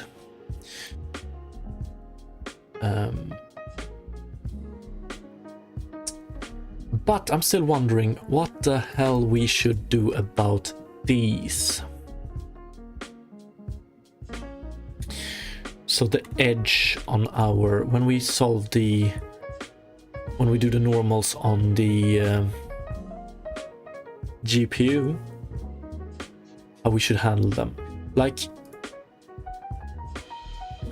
we also have to remember that when we do the final terrain, we're gonna have multiple of these patches laid out next to one another, like we already do. But in the old solution, we calculate the normals on the CPU, so we have access to neighboring vertices. I would really like to move towards a GPU-only solution, but that would mean that we would need to fix the seams, and we could probably do it by padding the textures. So instead of doing 2 to the power of n plus 1, we do 2 to the power of n plus 3. So we add one line of data. That could work.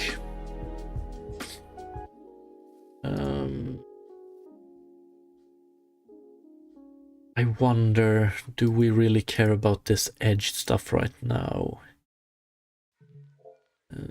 Clamp.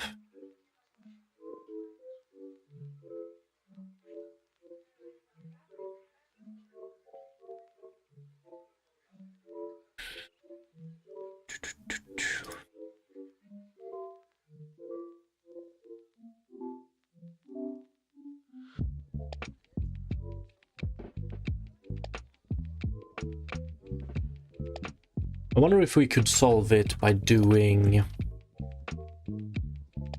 if we take a look at our util normals... Oh, one sec.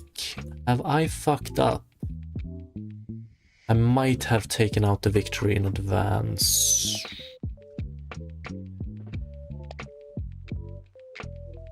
Yes. Okay. Let's see how much worse this can get. So right now we're calculating normals using 8 neighbors. So this beautiful result we have here is not by 4 neighbors. Which sucks. So let's see how much worse it gets by using 4 values. Diagonal.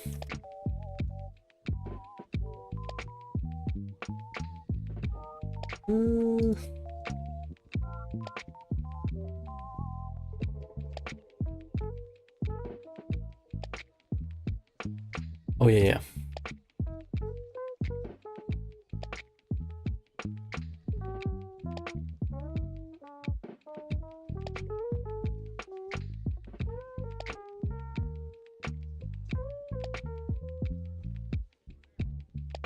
Okay, beautiful.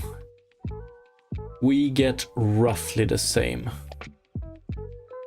We get them a little bit more triangular, but roughly the same. Okay, so now we're back. Now this is the final result.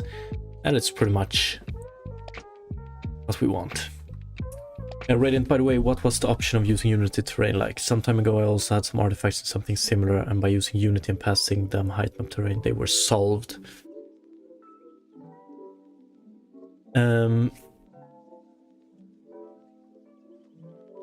I think I threw away using Unity terrain as an option pretty early on, because I have used it in other projects and I like it actually. It gives you a lot. But in this project, it's gonna heavily rely on terraforming. So we need a solution that can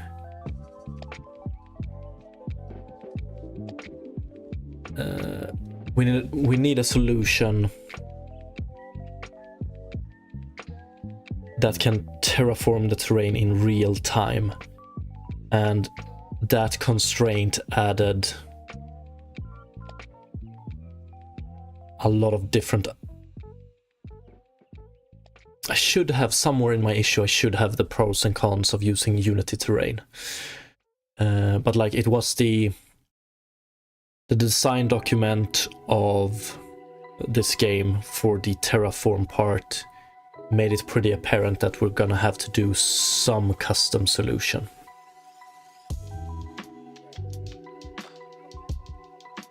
I think one of the points might have been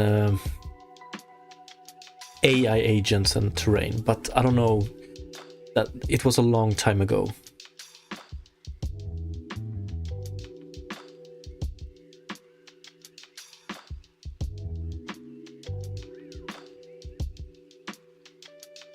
Because that's true. So everything we're doing right now, so what we're doing right now is pretty much already a solved problem by Unity terrain, right? If we would have gone with that one. But now when we have the foundation in place, we're gonna start to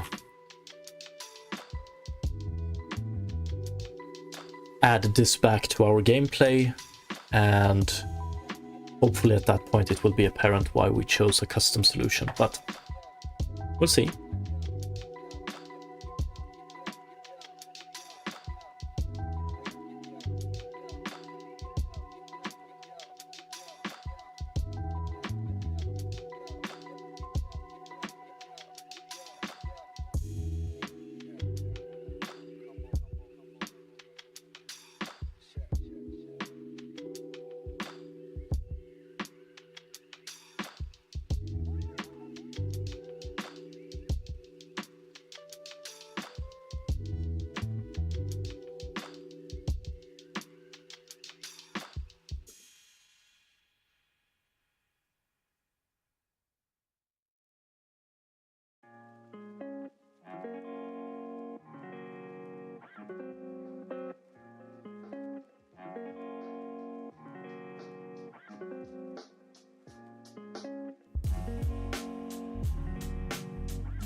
Fuck, I was muted. Sorry about that. I don't know how long.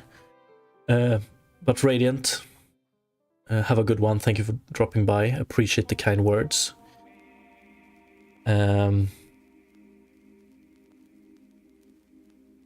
So yes.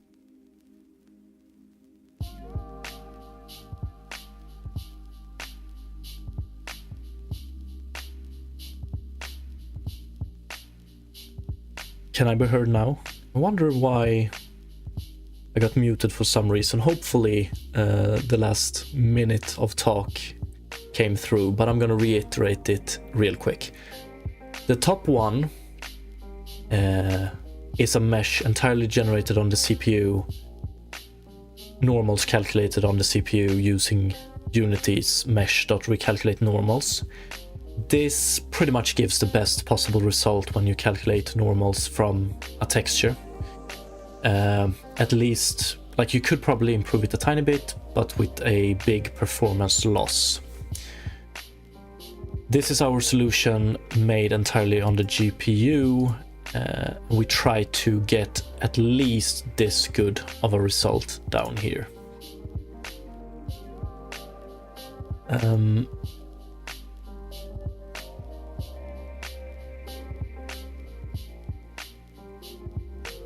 But I want to see what happens if we truncate the UVs here. Yeah, the edges are like this because we try to calculate the normals from points that doesn't exist. They are outside the texture. So when I was drawing my runes here, I was not trying to conjure black magic or anything like this. I was trying to visualize calculating the normal for this point using the 4 neighbors. It's just that the texture ends here, so these points, we don't have any data for those. We're using a clamp sampler, so we basically sample the point here and then offset it like this, which means that,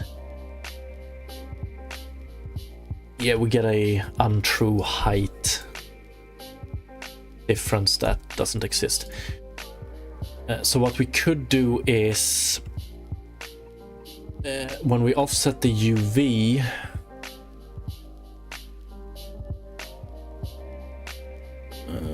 let's see here.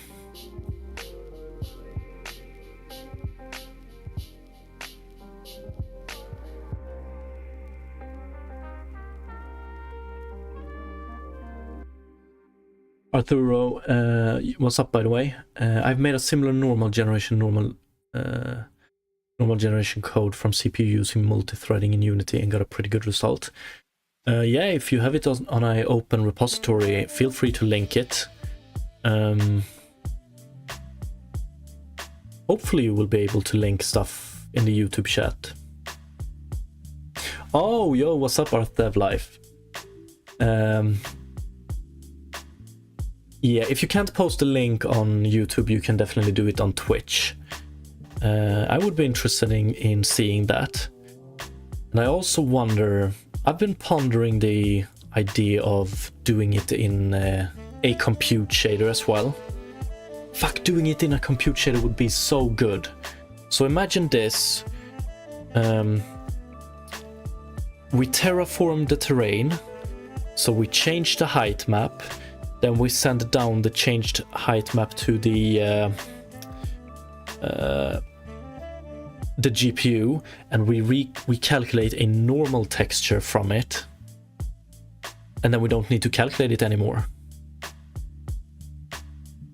With this solution, we do it in every damn frame, which is beautiful for which we're gonna have to do for our water, for instance, maybe. I don't know. So many decisions. Viral layer, generate a bigger texture and get realistic data for the edges, maybe.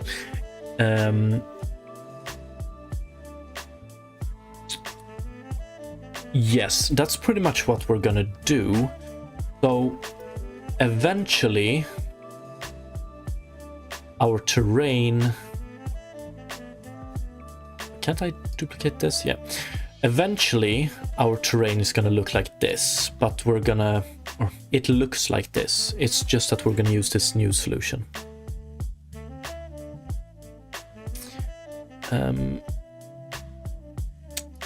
Actually, let me do this. Let's quit this scene. Let's jump over to scene terraform development.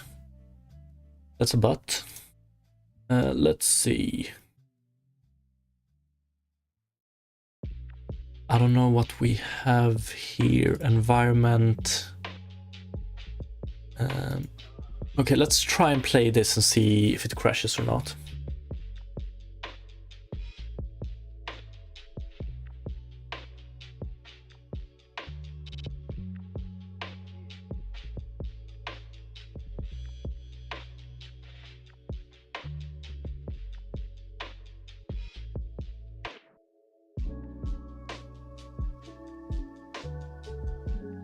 Fuck me. Okay.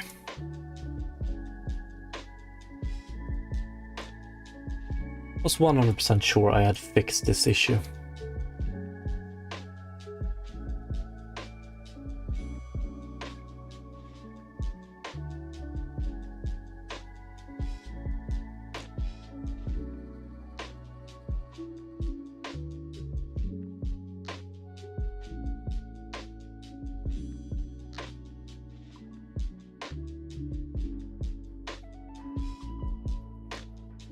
Yeah, ever since upgrading to Unity 6, I've been getting these crashes. Thought I had resolved it by upgrading my driver.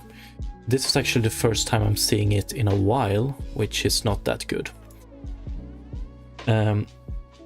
So the solution we have for our terrain is that at the start we generate a set of terrain patches. So maybe we generate 4 terrain patches. Each of these patches has a height texture. So what we are experimenting with right now in...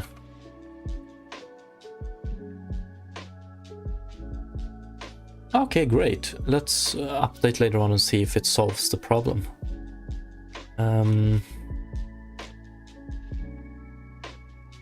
But basically what we're doing in this scene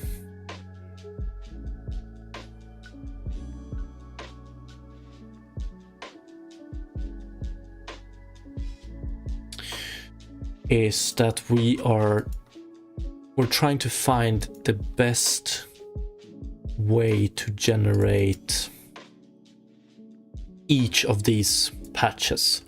So our previous solution was to calculate the normals on the CPU.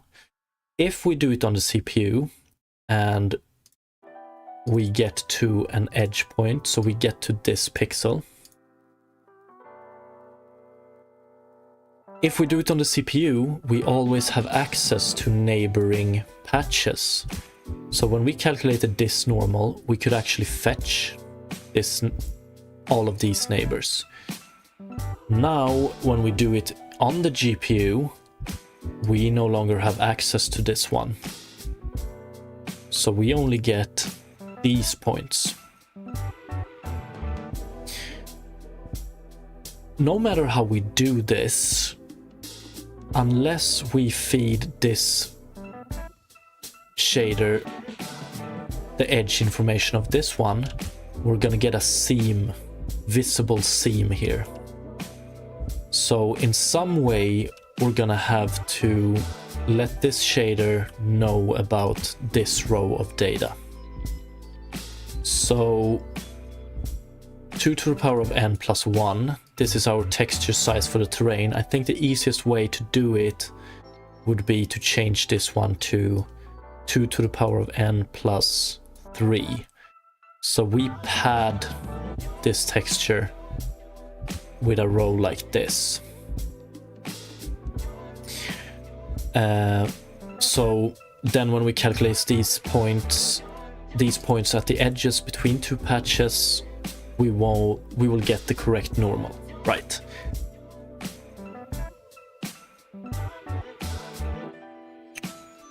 Or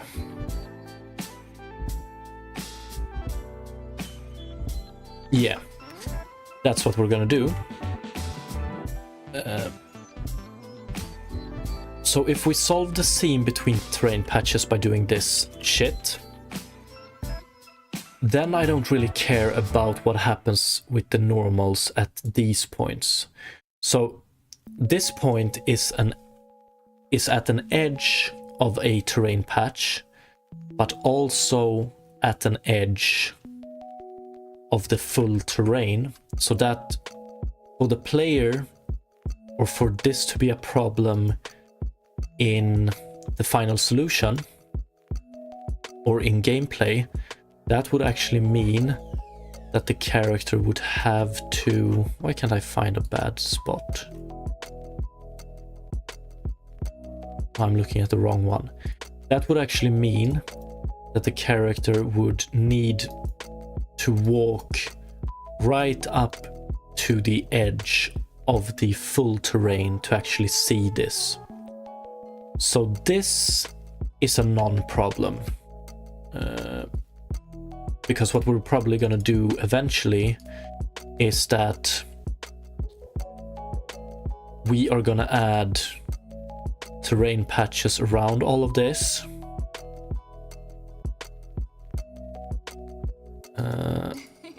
Like so.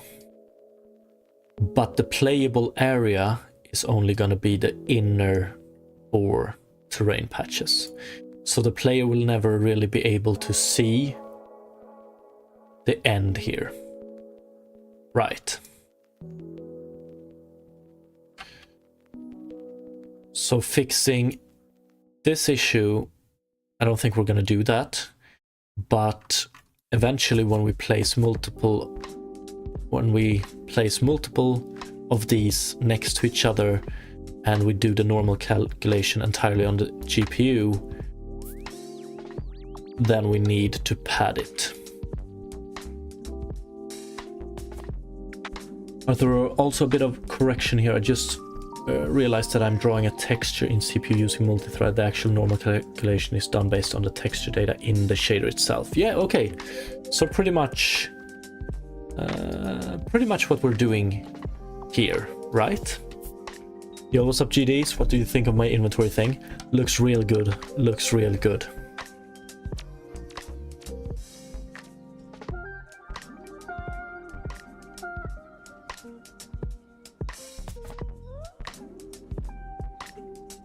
I'm a little bit annoyed that we got the Unity crash again, actually.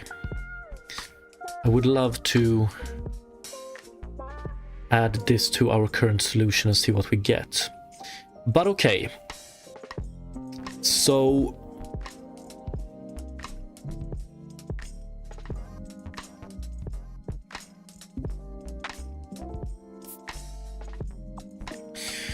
everything here looks good.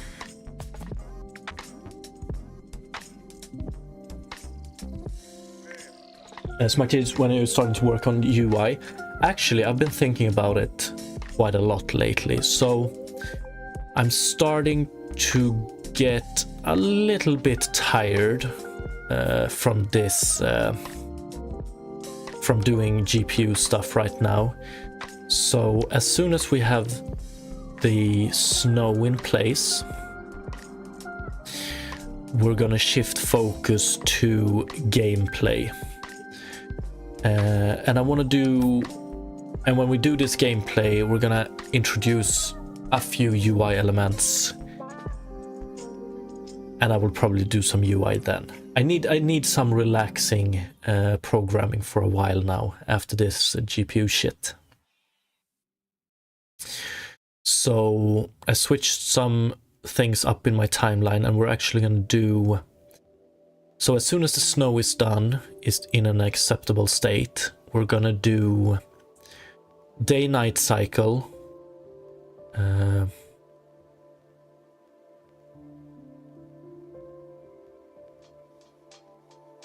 and sleep functionality, and yeah, some laid-back, chill stuff.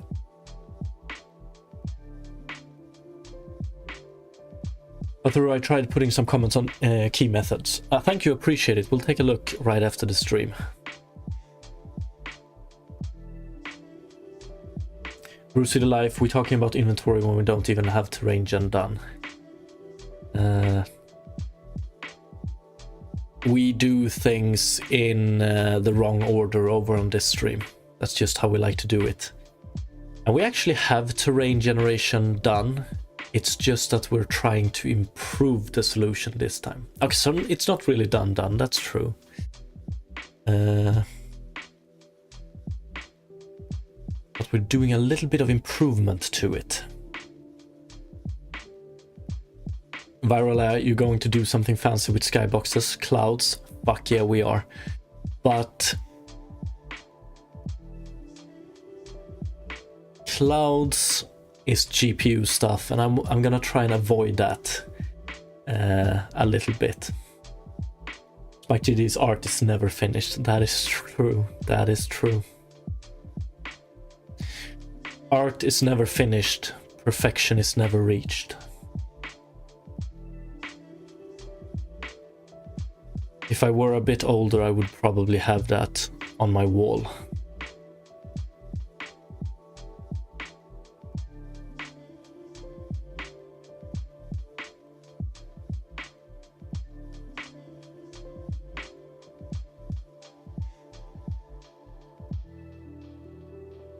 Yeah, I've been looking forward to experiment with clouds myself for a long time.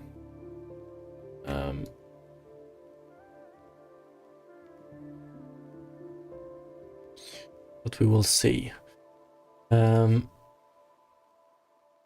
Okay, I just need to think a bit here.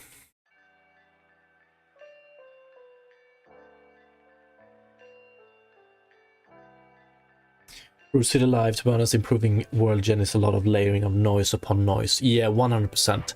So,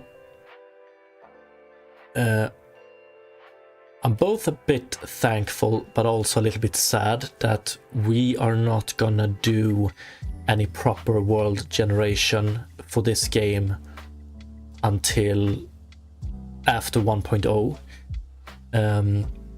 Most of the world gen is gonna be made by the player, pretty much. Or yeah, we're gonna start with a very basic environment, extremely basic actually, and then it's up for the player to terraform and shape that environment to his or her liking. But then I also have ideas of exploring a procedurally generated forest, and yeah, but that's way into the future.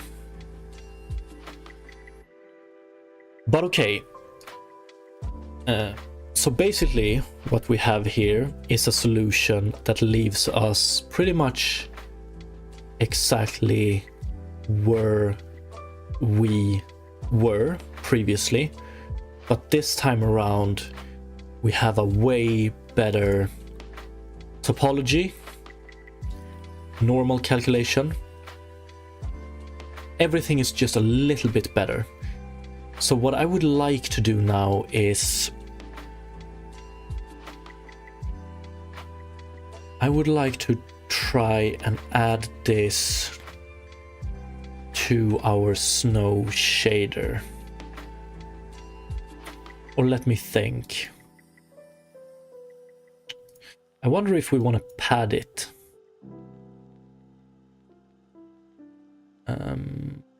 Maybe we want to pad it. So we can make it work with patches.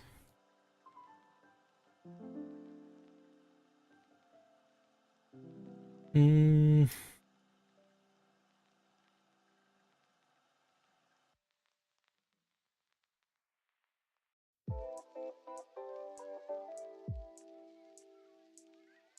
also wondering a tiny bit about the collision. We're gonna have to do...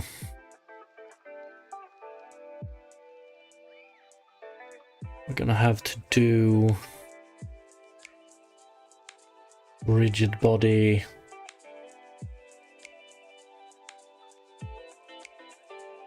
Height map collision, I think.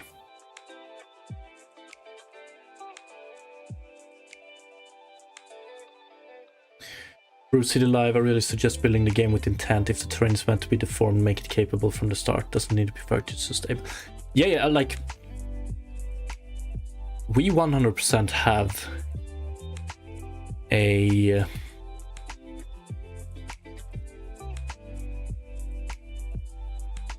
Let me show where we're at, if Unity will let me without crashing. Let's go to Scene Terraform Development. We have so much shit here. Environment, 512.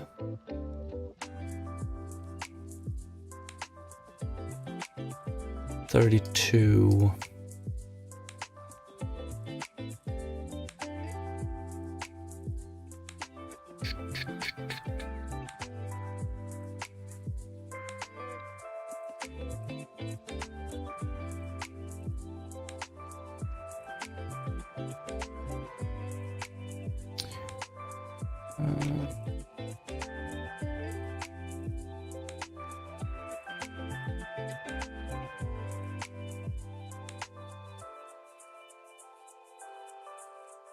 Let's see, how can I minimize this one? How can I reduce the...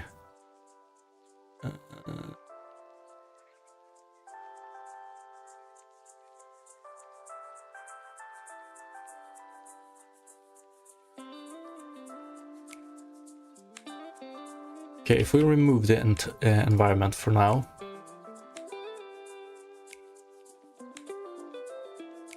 Game view repaint, I have no idea.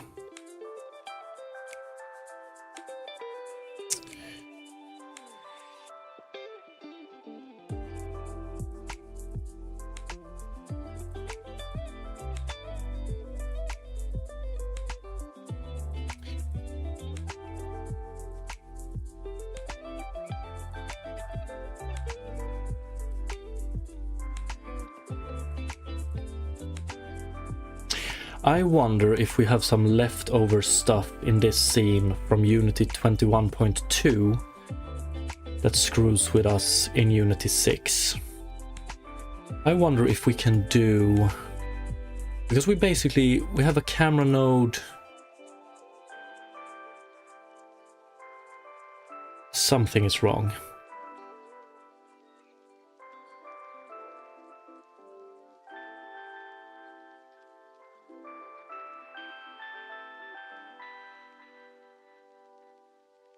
What if we do... Let's just try and do this. Tessellation experiment scene.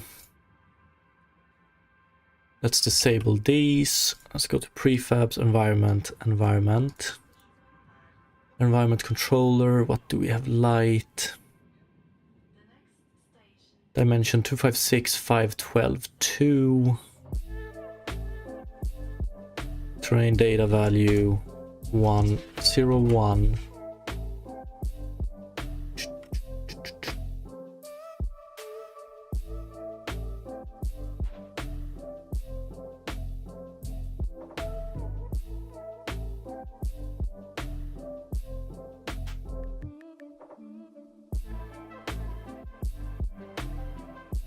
Let me just double check one thing.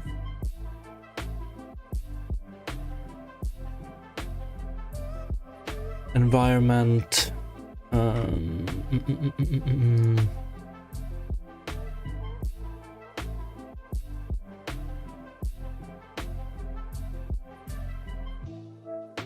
Okay, this is an extremely simple environment.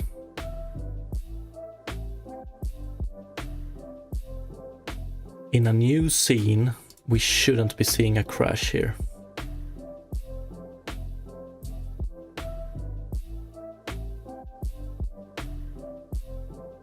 Beautiful.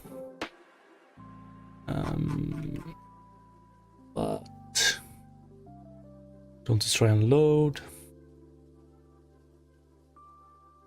So what haven't we set?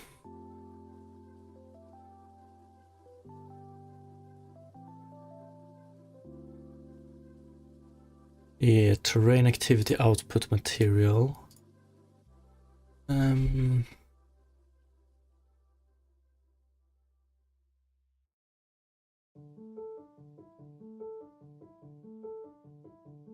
Materials.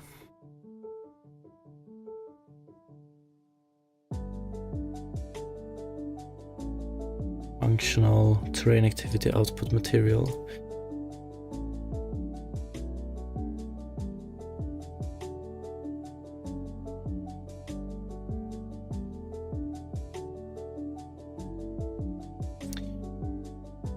Okay, what do we have? Where we're getting terrain debug material. Is this not the correct material? Probably not. But at least we don't get a crash. Terrain debug material.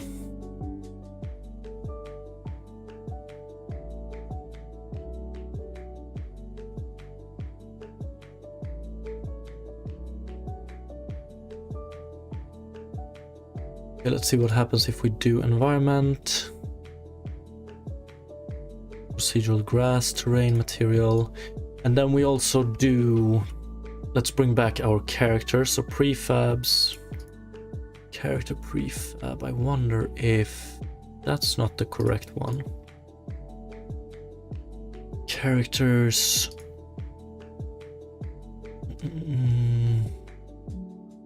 Prefab. I wonder if...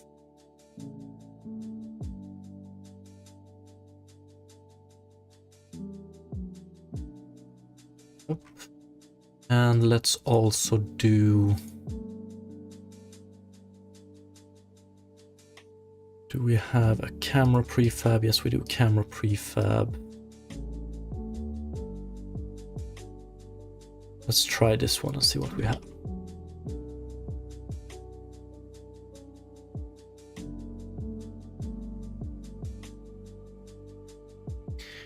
Game view repaint works, beautiful.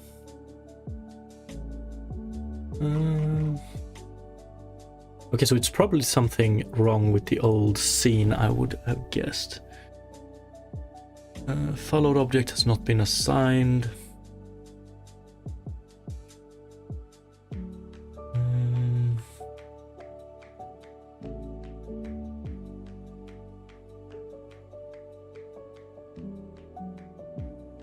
Okay, let's do this then.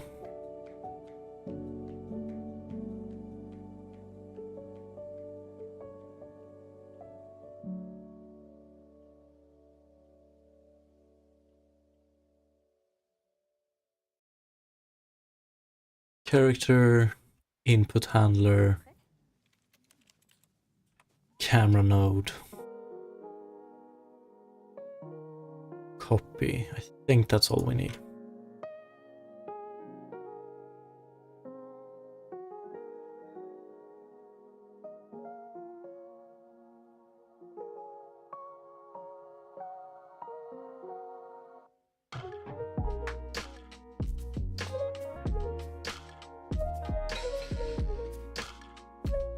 We delete this one.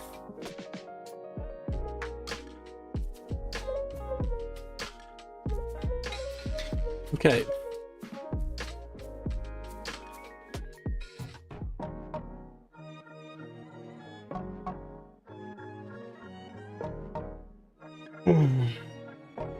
Don't we have any good...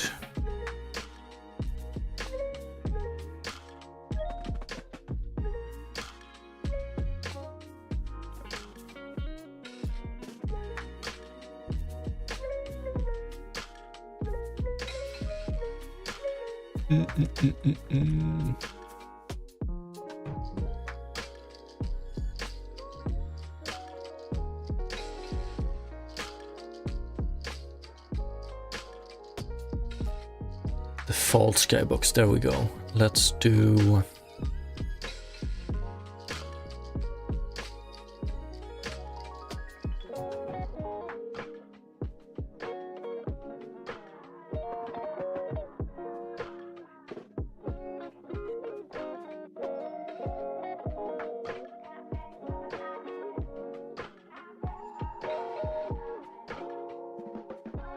Okay, let's see if this works. So this is not the original scene we have where we have the gameplay, but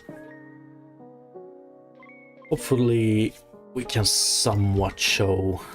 I want to show this as well. Input handler. Actually, character, playable character.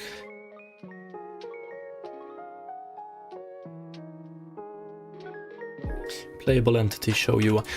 The thing is, so this game view paint crash we have been getting, it started appearing after Unity 6, and I'm starting to think that it's something in the old scene setup that screws us up. So like, we have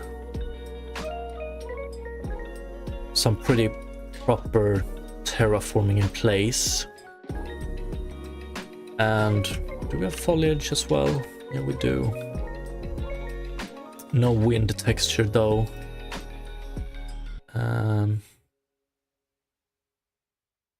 Can add water as well. We have a pretty basic terraform solution in place, but what we're doing now is just finding ways to improve upon it, right? Make it a little bit more performant, make it a little bit prettier. So for instance, a problem with the old one is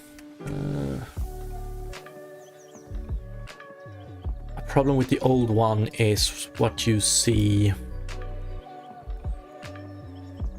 here. When you have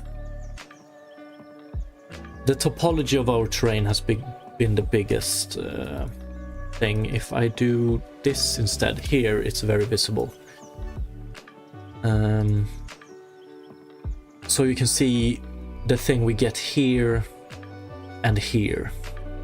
This has been the biggest drawback of this, our current solution in place, and everything we have done with the tessellation and retopologization is to solve these problems. Okay, I wonder if we can even do... Let me pause this one and let's do environment. Let's add weather and let's add snow. Let's see what this one yields right now. Arturo, hey Robin Table, I have made some updates on the repository. There's a readme, so it's better understandable. I take a look at the script and readme file as well. Ah, nice, beautiful, perfect.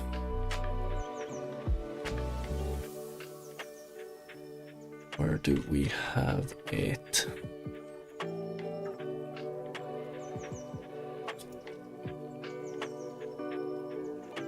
Oh yeah, we fucked up. We are currently experimenting with the snow, so we can't show the snow right now, but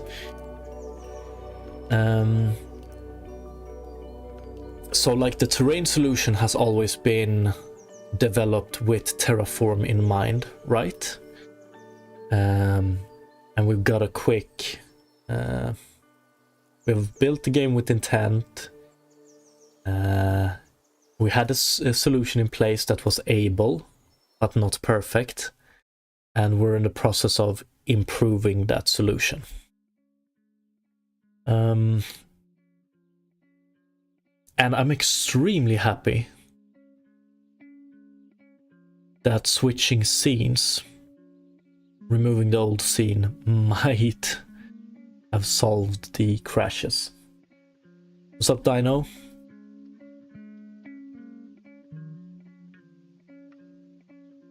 Okay, so one problem, if we bring the normal calculations entirely down to the GPU, one problem we're gonna have on the CPU is the collision detection, right? If we create the mesh on the CPU, we can always create a mesh collider and use that with our rigid bodies. If we mostly deform and calculate the normals on the GPU, however, we don't have that information on the CPU. So you could create a simplified mesh collider on the CPU using the height data, or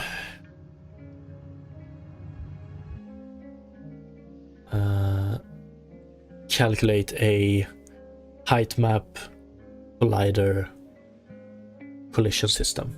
I don't know which one is better, honestly.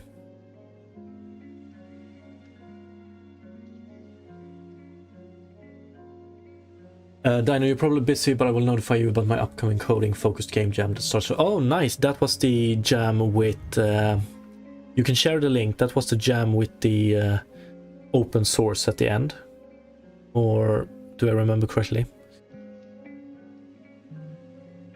Yeah, unfortunately, I don't have the time this.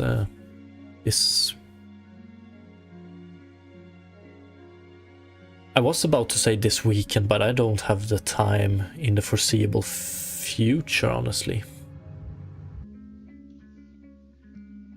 Every time I join your stream, it feels like you're closer and closer to creating your own graphical drivers. Yeah, sometimes it feels like that. Yeah. Okay. So the only problem we have with our current solution is the mesh collider.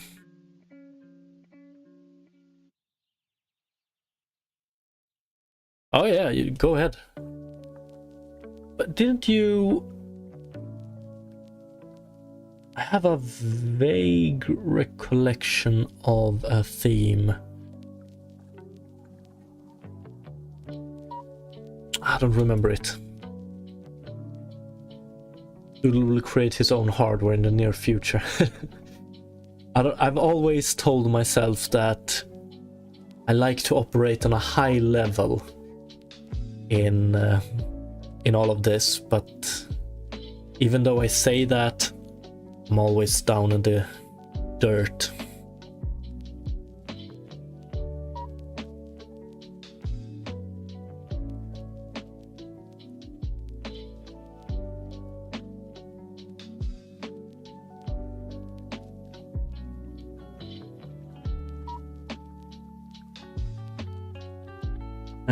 Arthur, by the way, I just copied one script from implementation into the public repository, so the repository is unrelated to the script itself. Okay, understood.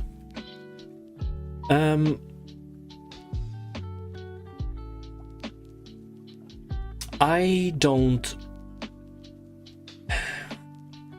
So look here, if we have...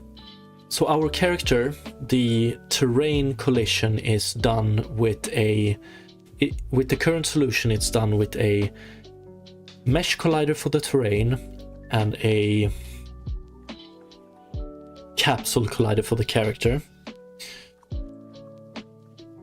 Doing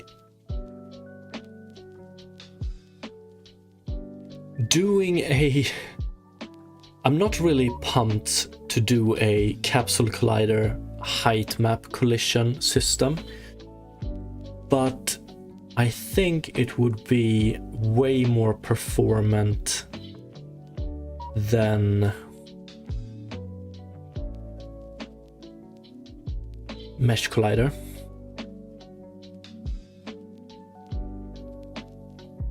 I think there exists a shit ton of resources online for this problem.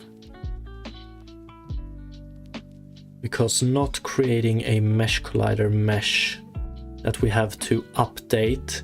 So when we terraform right now, the biggest performance loss, or what takes the most here, is recalculating the mesh collider 100%.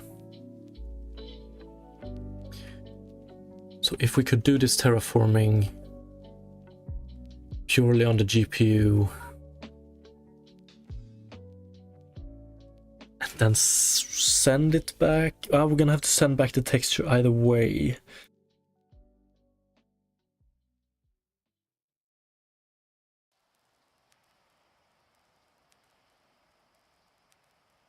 Still feels like sending back data from the GPU to the CPU is quicker than rebaking a mesh collider.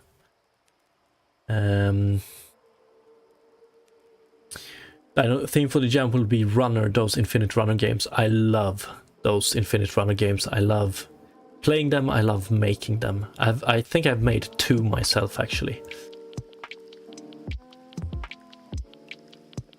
Arturo, you would have height data in CPU at first, and you could have second pass in the CPU to calculate the DXDY for normals data, and then generate the normals and start generating meshes on this pass.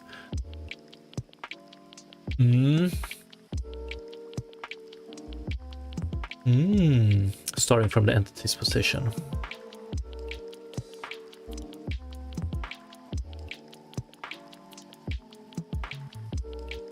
So I wonder, okay, now I'm just spitballing here without doing any research first. So, but that's usually how we do it.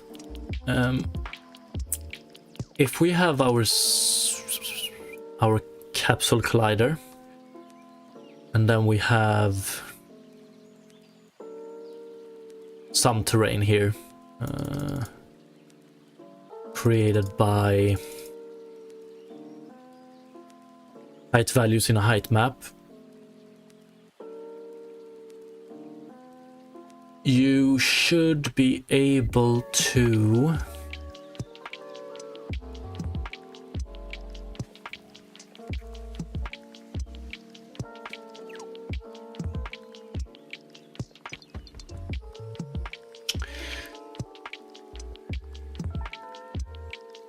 what the fuck, shouldn't we just be able to initially I thought that you could probably just take the point here and compare it to the height data value, but if our cylinder is standing here, we're gonna start walking up on something, so you probably want to include more points.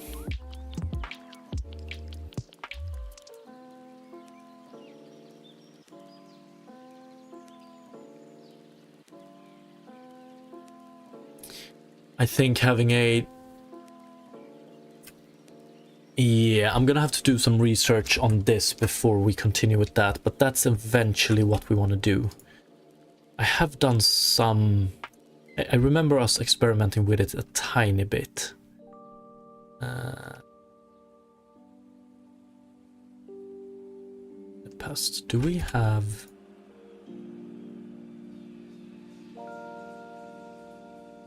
Oh yeah, anyway.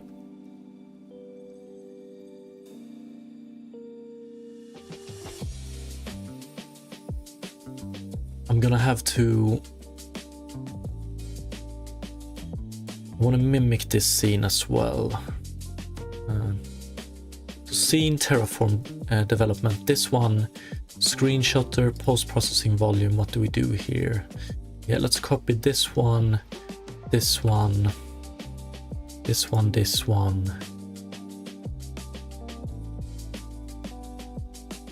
This one, this one, this one, this one,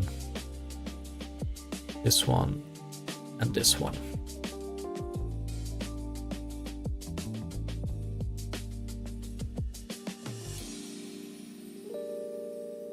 Tessellation experiment scene. Paste. So let's see here. We have directional light, post-processing volume, Screenshotter. We're gonna put input handler first as well. We have visual pointer. And then we have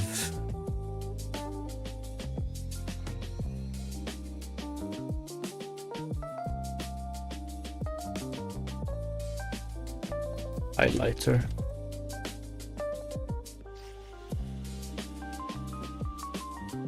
Then we have environment, character,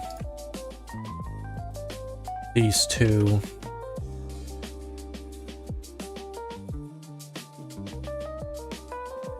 and camera node. Okay, so that's all the things in the previous scene. And then I wonder about lighting. Real-time shadow color, let's copy this one. Directional light, skybox. We want to copy this one as well. Fuck, can I do...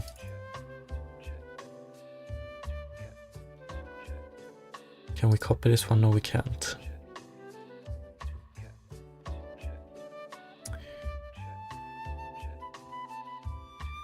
Directional light.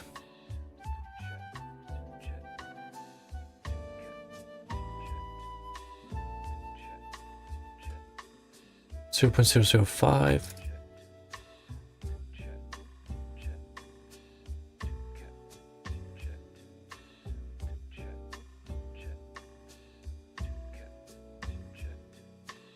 Something like that, right? Okay, let's see if this scene crashes it this time around.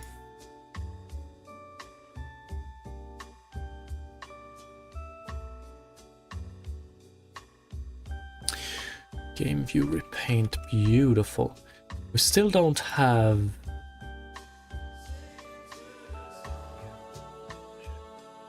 We still don't have the same shading, do we? Directional light, yeah, this directional light is to 0.8.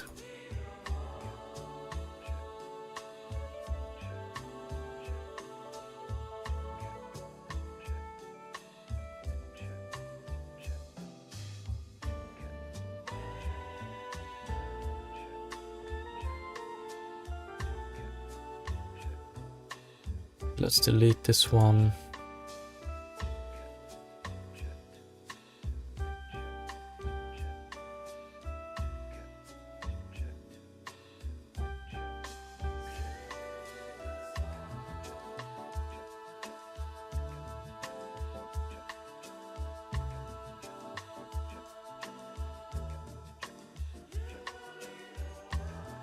It's something I'm missing. Why are we not getting the same visual result?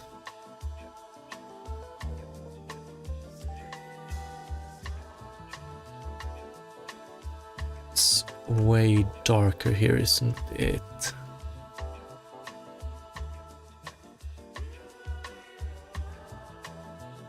We have lighting data. Oh, let's try and recalculate. So I'm gonna rename this one main scene. And then we're gonna do baked. Where did we have it? Scene, lighting, fuck. Actually, cancel.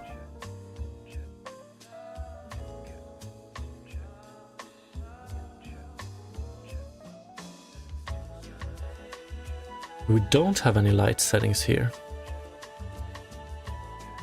Oops.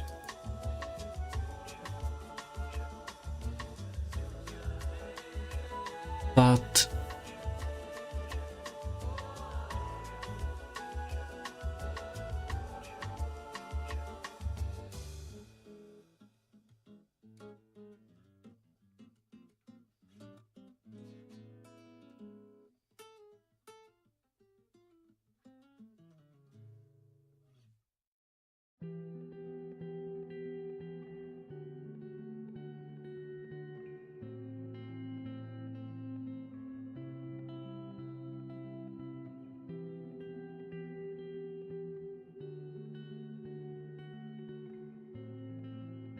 When I think to myself there is something I'm missing, I always think of the answer life.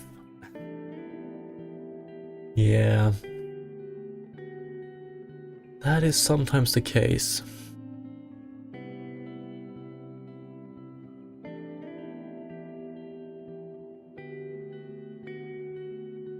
The lighting in this scene looks shit though. I don't know why.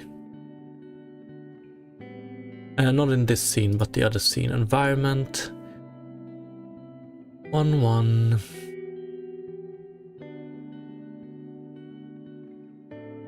Exactly the same environment this time around. Post-processing volume. We copied this one, right? Yeah.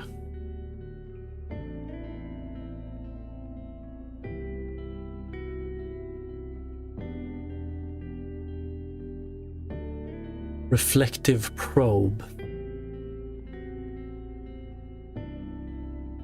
So where do we have this data? Main scene.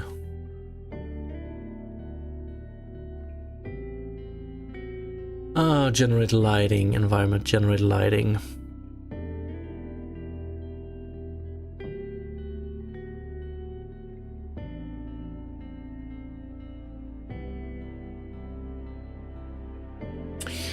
Okay, now we have this one. Let's see if it's better. Let's see if it crashes this time around, maybe.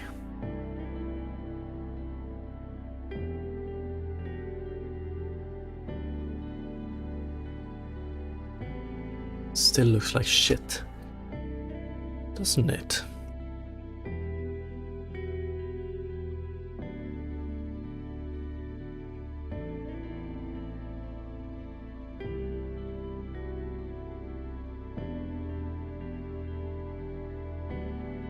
I wanna say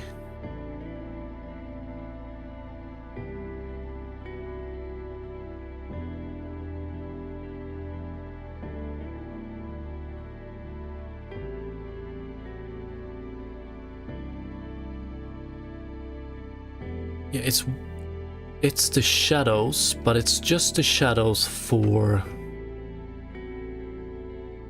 the cell shader. They are way too dark.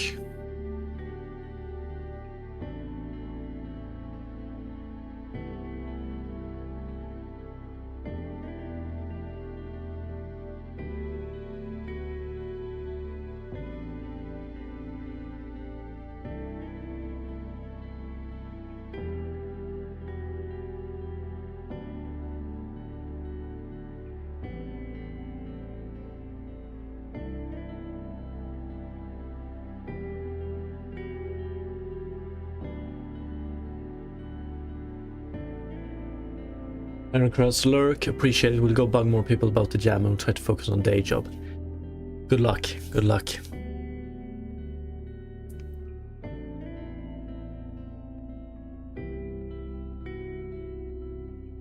It's something with the cell shader not taking into account the shadow settings. What the hell?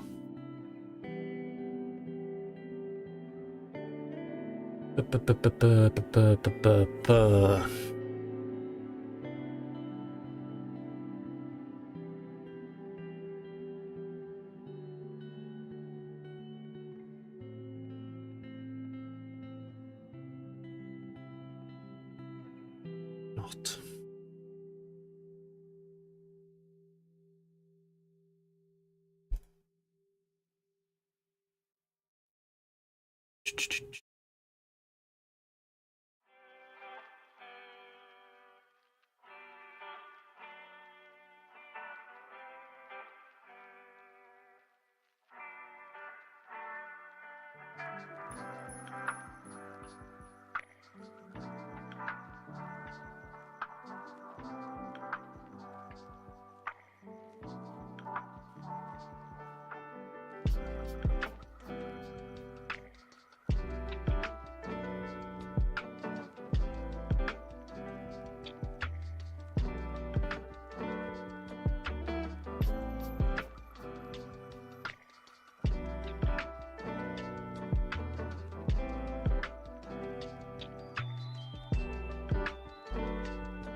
Ambient, Unity ambient sky.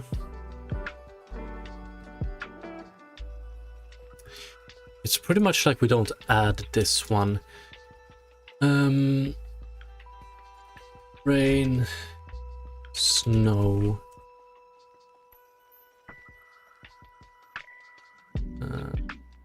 Ambient multiplier.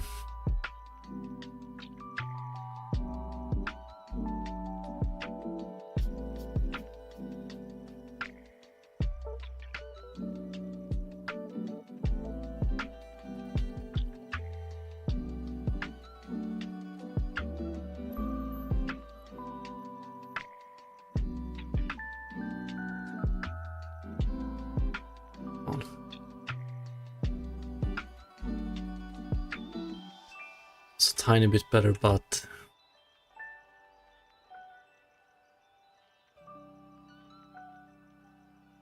too much.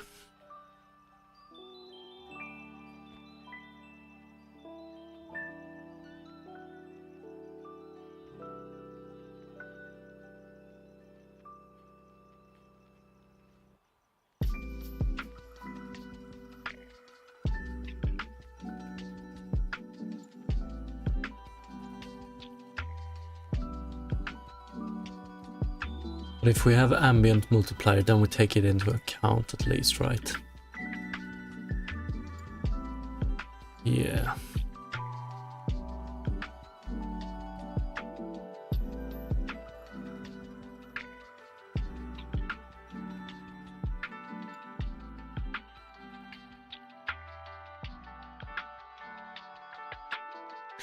This is way too much.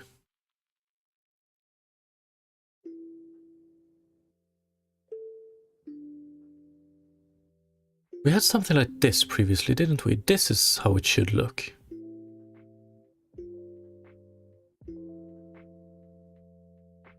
But then again, you probably want... We definitely want to take the skybox into account. It's just that we need to fade it down a bit. Less blue.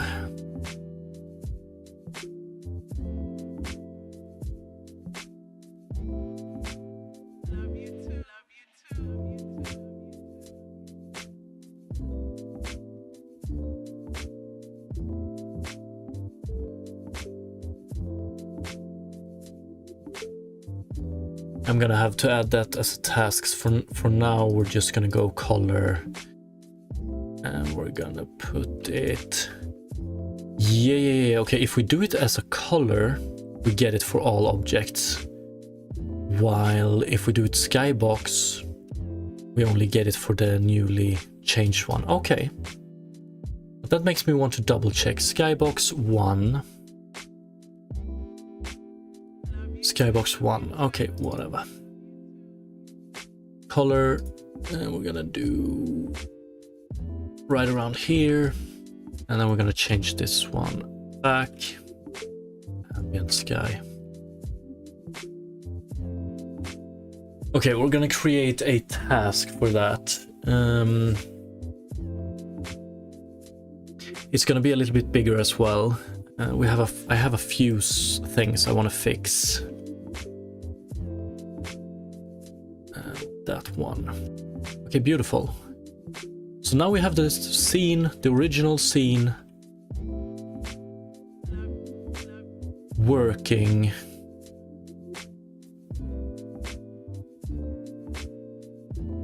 One thing, look at this. Right now, in our terrain,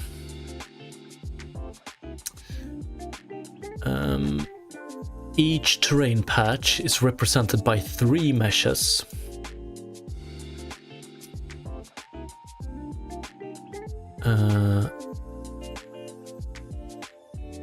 This one, and this one.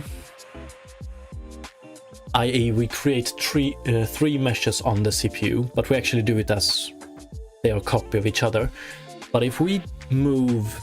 So if we take this new tessellation solution and we move it to this, we only need to generate at least only one mesh per patch, and then we just apply different materials to it. So we render it with the ground material, offset it thanks to the, or based on the height map. Then we also apply the water material, offset it based on the water data, and then we add, if we have weather effects, we add snow material to it and offset it based on the snow. One mesh, render it 3 times with different materials, different data.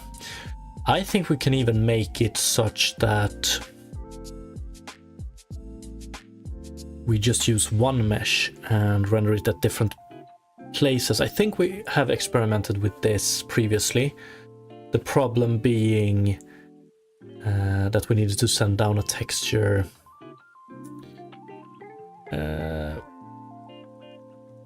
list, but okay. We should take it in small steps. This is fucking beautiful. This is beautiful. We can improve this tremendously. But let's see here. I want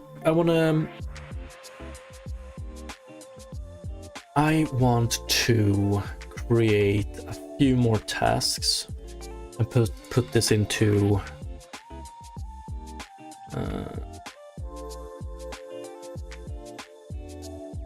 writing. So first of all, let me see.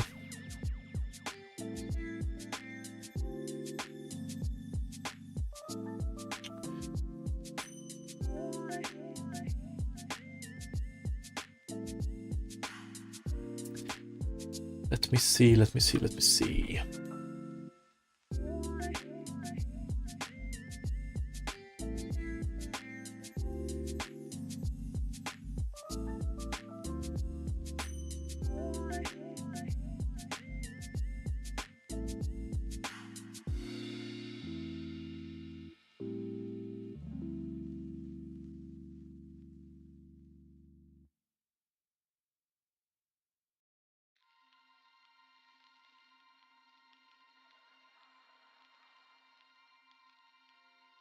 We have this task. I wonder.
Okay, that's those two, one we notice now, and then I want to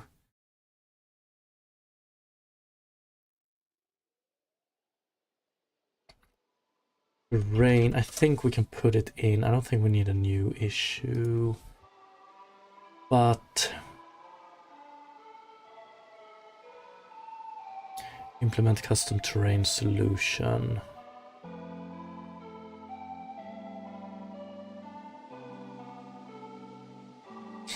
Yeah, we're gonna add it to the other. Okay, so what I think the course of action is going to be here is the improvements we have done thanks to the tessellation stuff. We want to take all of that and move it into our current terrain solution, which is hopefully gonna improve it quite a lot. The biggest drawback would be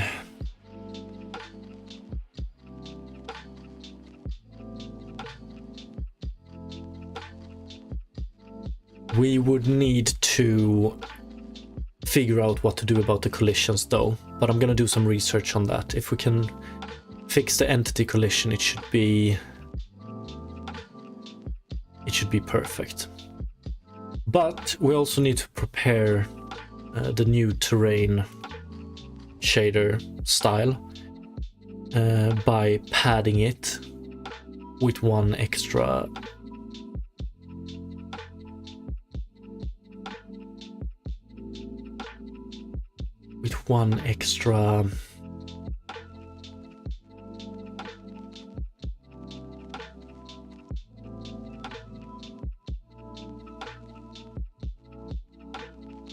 data row and data column in the texture, I think.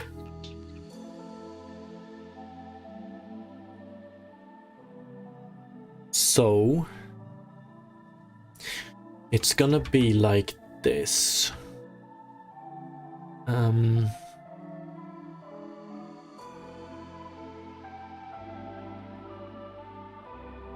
If we have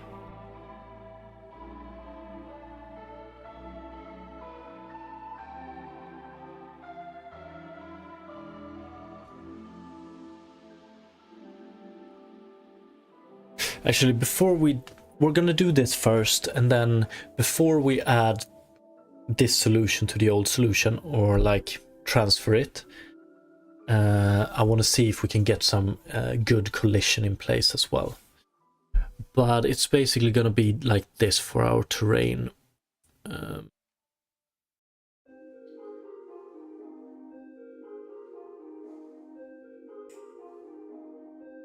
So if we have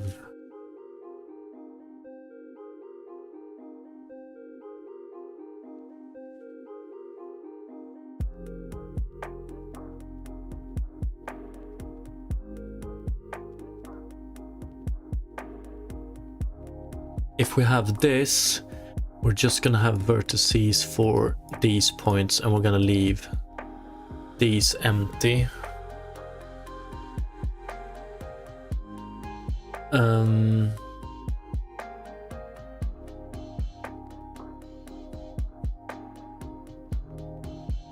And then the next patch is going to be located like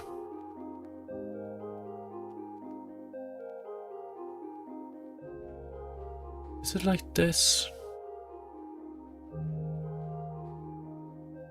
No, like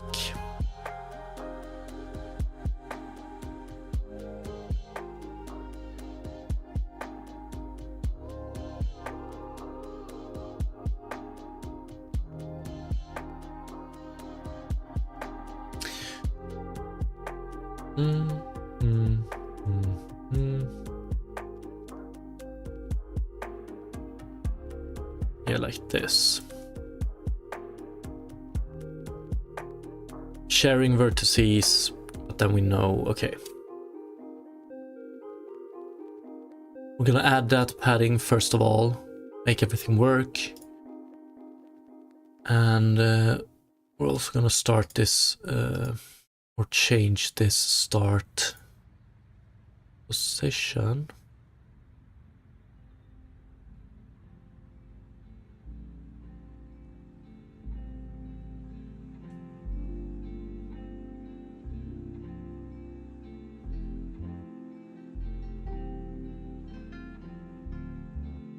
Do we have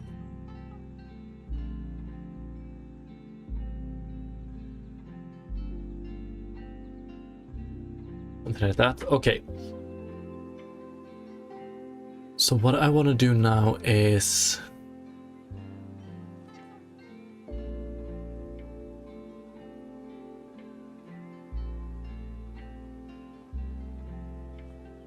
Let's just create an empty like this for now.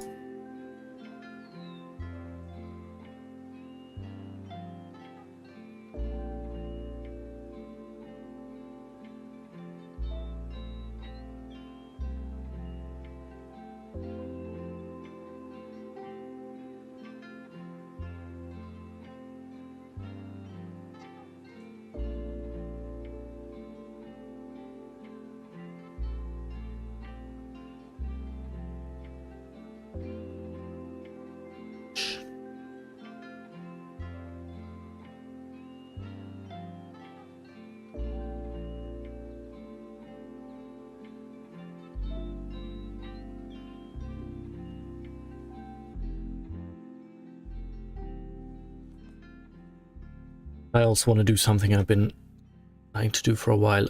Scene terraform development. Bam, bam, bam. Hopefully main scene will carry this now without crashes.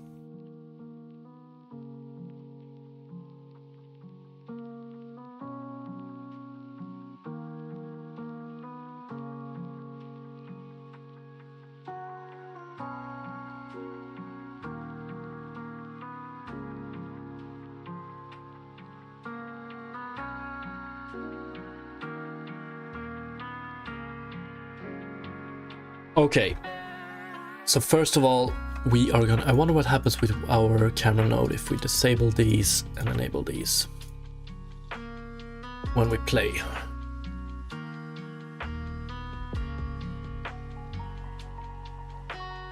Oh, beautiful, beautiful, beautiful, beautiful. Oh no. Tessellation mesh creation, we can skip this one eventually. We can skip this one as well.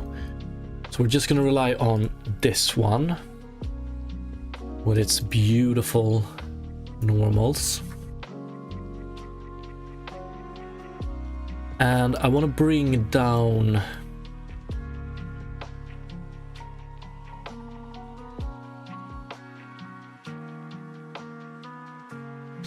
I'm going to create a test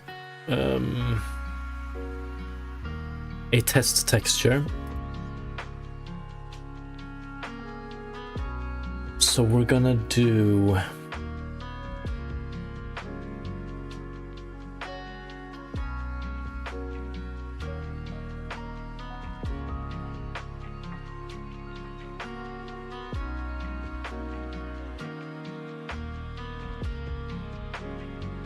quad. This one. The only problem as I see it is we generate the texture at runtime, which means that every time we change the shader and it recompiles, the texture gets unset, which is going to make it a little bit more annoying to experiment with. But fuck it. So what I want to create now is I want to make absolutely sure that, let's see here.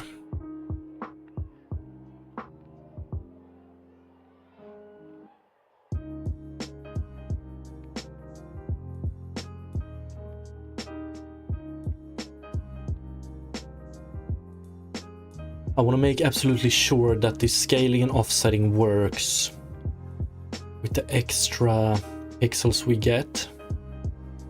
I'm wondering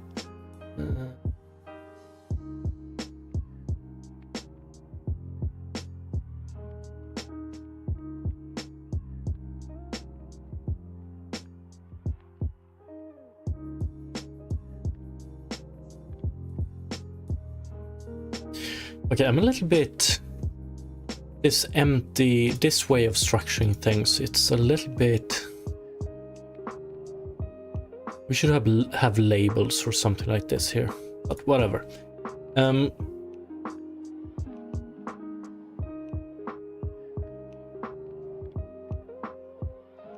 We want to make sure that we properly pad textures, and also when we generate multiple different patches that we position them accordingly. We're gonna start with the padding.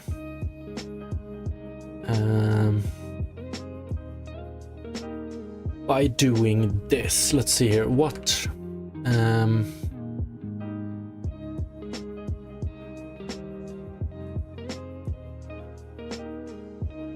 quad, we start with a subdivision of 0, which means that we get to 128, right? 1, 2, 3, 4, 5, 6, 7, 128. So let's do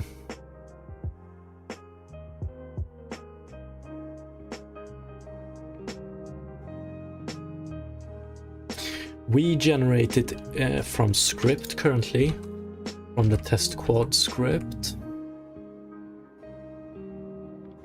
We generate Perl noise like this. Let's see.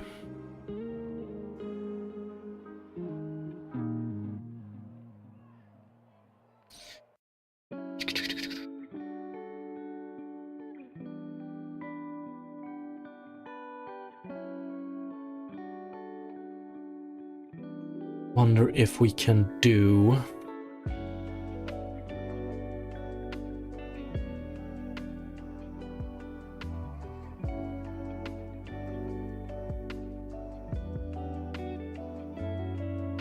+3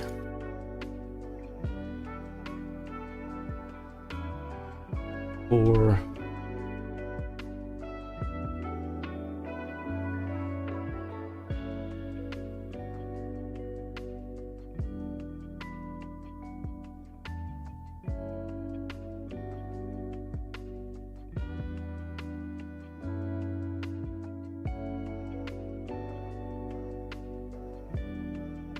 pixel value. Okay.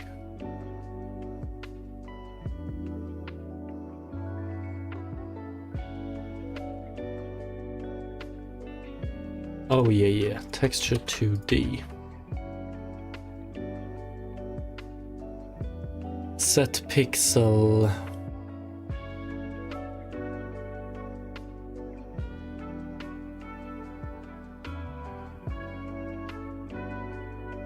I texture size -1, and here we just set it to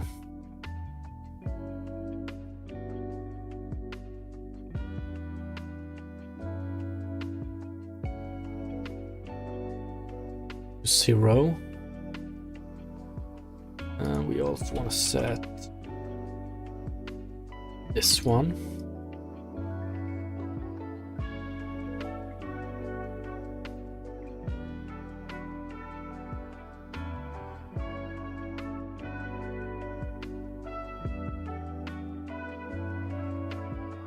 So we take the outermost rim, set it to a value of 0.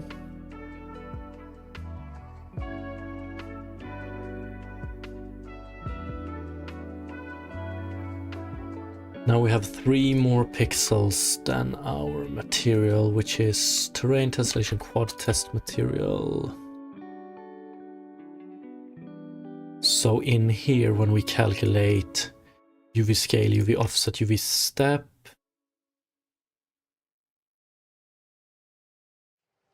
so offset, first of all, this one needs to be 1.5 times.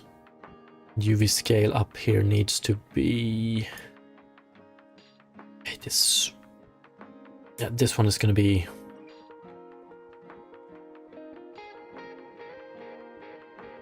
the annoying one, but let's do it like...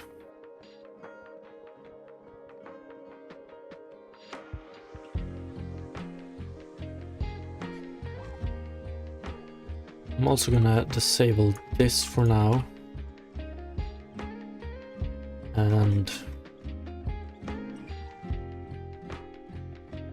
this.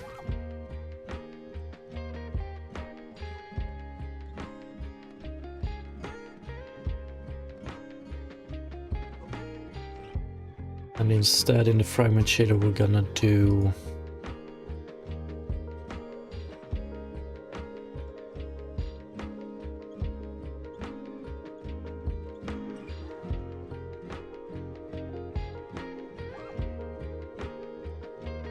return this one, input, and we're going to use the point sampler instead. And then I want to experiment with UV offset. It's this one and this one, I'm pretty sure. So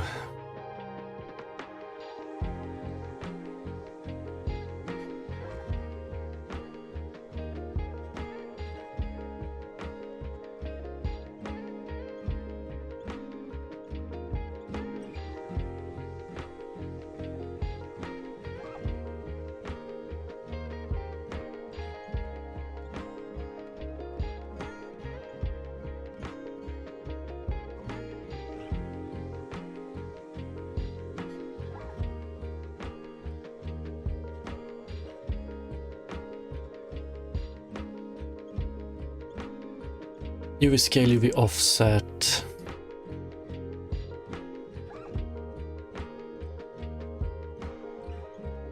So 0.5 here we want to do offset. And here we want to do scale.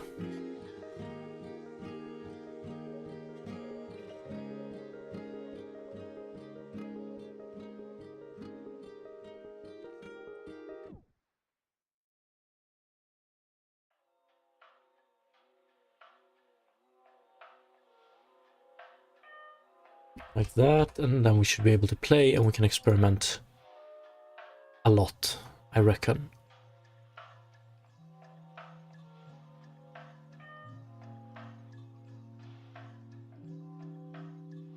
Okay.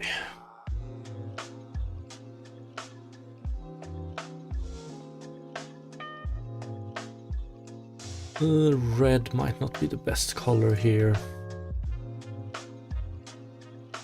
Okay, we can see that the scale is off, we're not in the center of pixels. And then I want to do, so if we do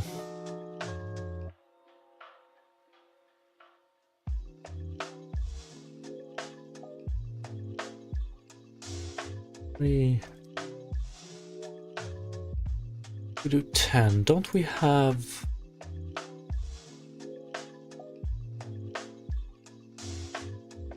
actually if we do 1 and 10. I thought we were getting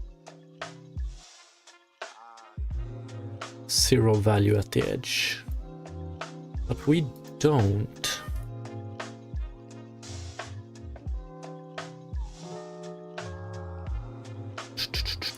Why not?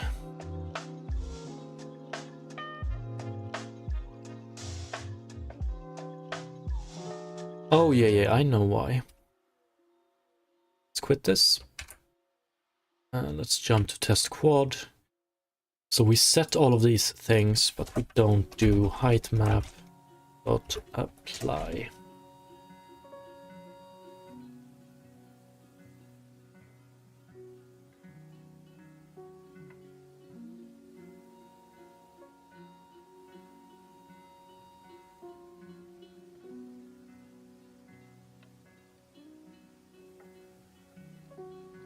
There we go. There we have our black border. So if we do quad, offset like this, and scale. Actually, if we do scale 1, offset minus 5.7.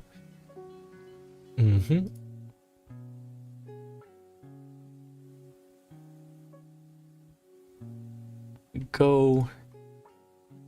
We just do it in the X and Y. We want to fix that as well. That's a little bit weird. Let's disable this one. Offset.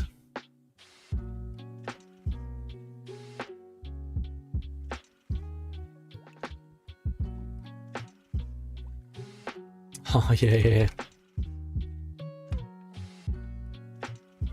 We don't want to do 0 here, we want to do I. That should be it.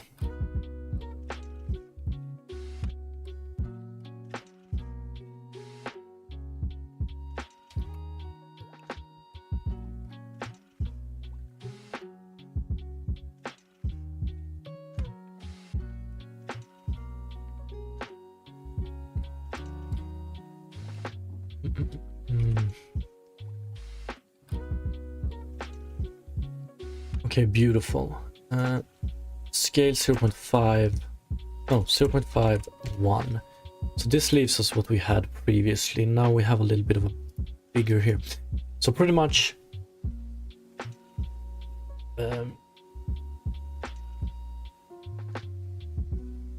we want to offset 1 extra pixel. So this right here should be located here. And that should be as easy as, so the offset should be 1.5.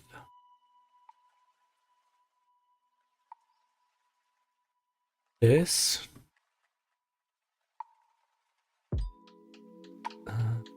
Go. Yeah, so we offset it to about here, 1.5. So offset, that's the easiest one. I wonder about the scaling.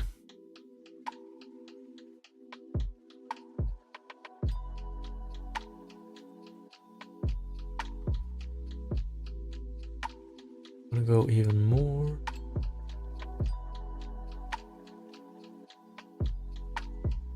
Do we want to go to 3 here? 3.5 that is.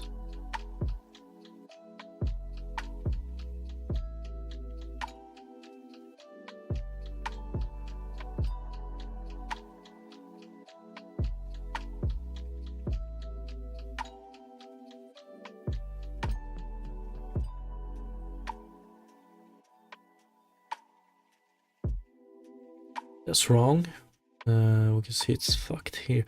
Can we do this is my next question.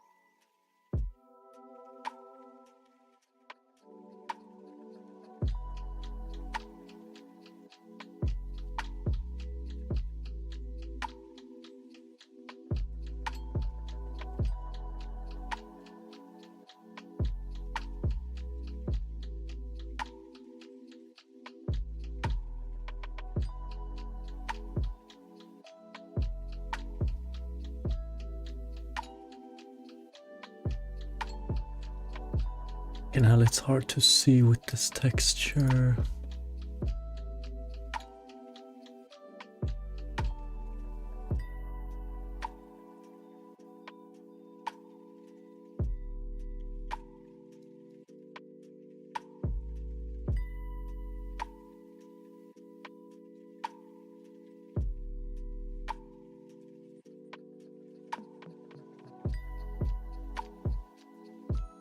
Now it's a little bit off.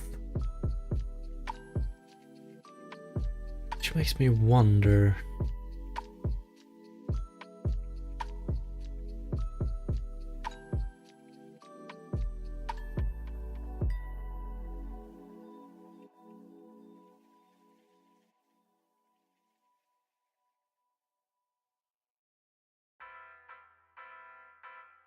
Or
minus, we pretty much remove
can we skip the splitting of quads right now?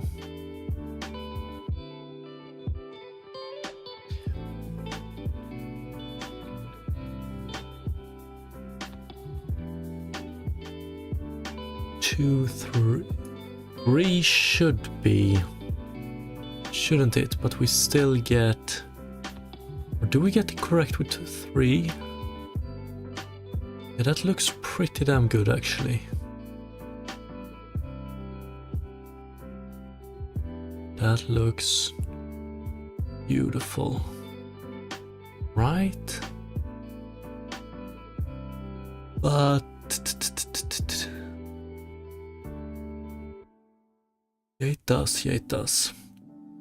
So 3, 2, 0.5. Yeah. Something like this. We don't skip too much now, right? So instead of 3, we skip half a pixel and 1 full pixel with 3.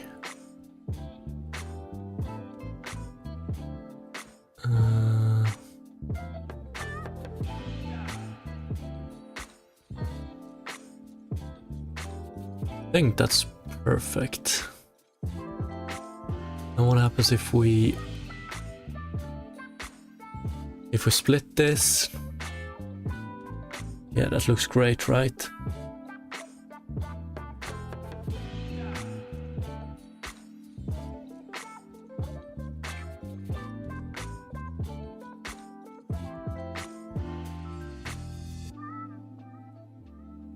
Okay. A little bit afraid of this. Offset 0.5 and 1. Okay. Beautiful. 1.5, 3.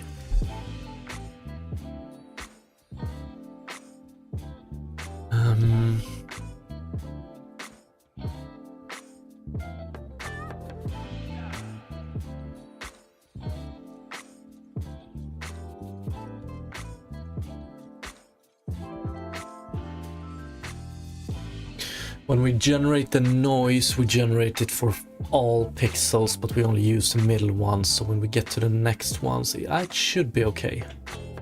We generate noise by...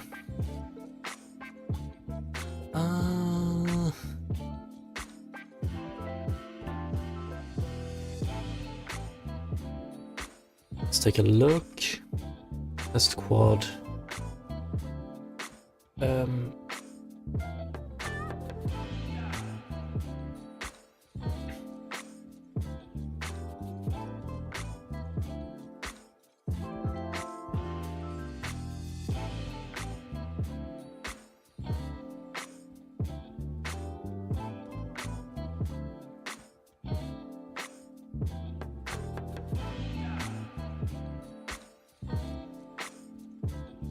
Yeah, we're gonna have to play around with UV offset, I guess.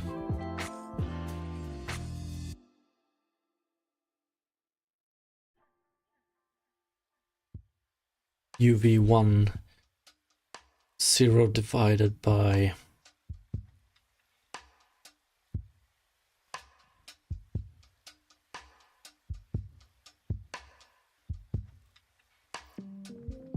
think we want to fix this.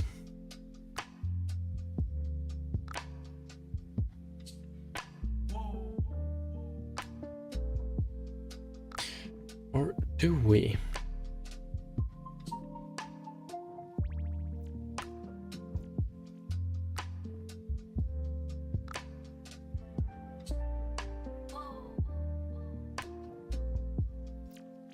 I'm a little bit worried what happens if we...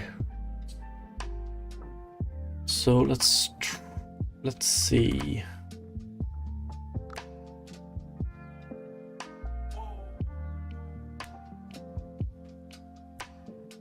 So we generate one texture, 0 to 1, then we just use this, and then when we generate the other one, we're gonna generate this, but we're just gonna use this, so we don't get a overlap here. That should be fixable by... We should be able to send in... don't we have...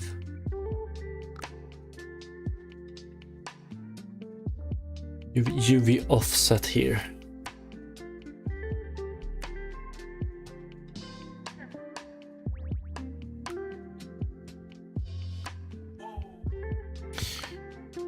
We wanted to generate this point. Yeah, we don't use this one. That sucks. This value. It would rather be like this. We want to move them one UV step.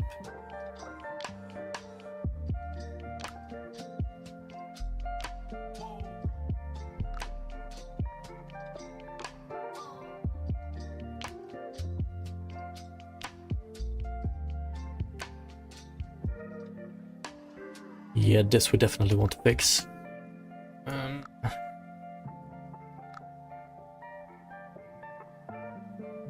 UV offset. Yes, we're gonna move this one. Fuck.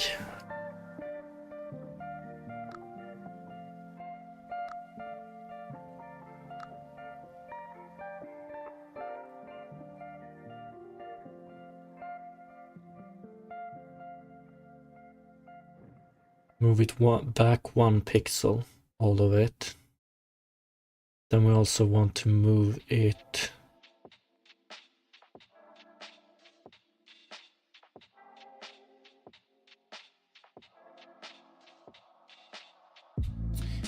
probably just want to scale it right.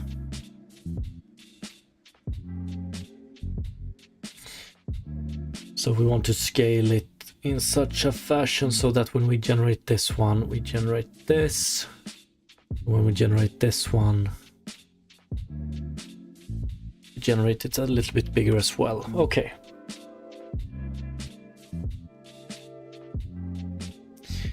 But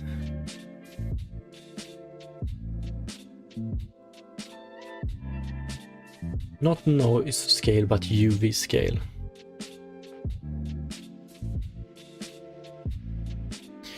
So we want to go from 0 to not 1, but 0 to 1.x, where x is 1 pixel delta, basically. I think that's what we want to do.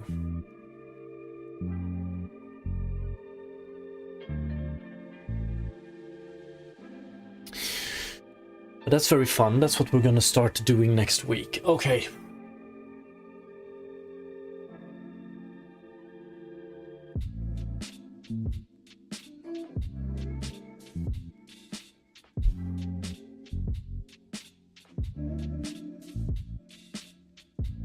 So actually, which makes me think, quad here. Offset is just the number of extra pixels divided by 2, and scale is just the number of extra pixels in this case. So yeah, we remove the extra pixels, which is 1.5 on each side, and then offset by half that amount.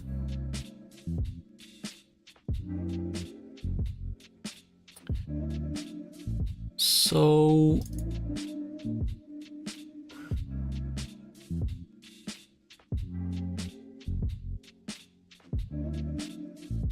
I wonder if we can calculate this in the shader. Yeah, we can.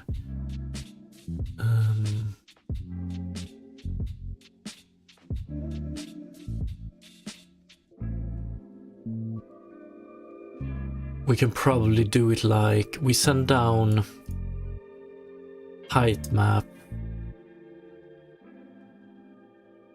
size. We send down height map size. We can do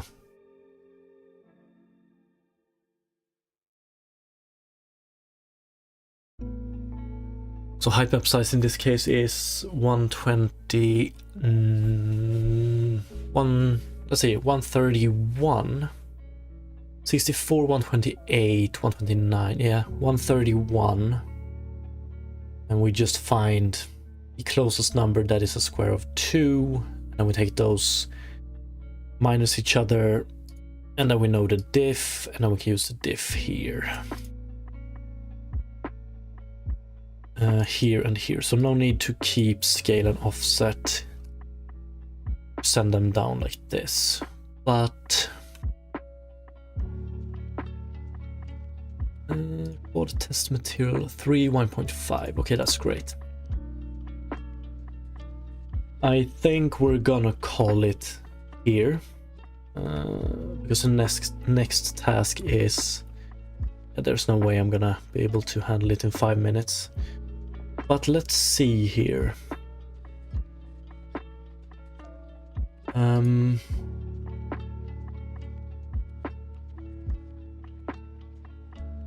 Hopefully we can end on a good note without this crashing.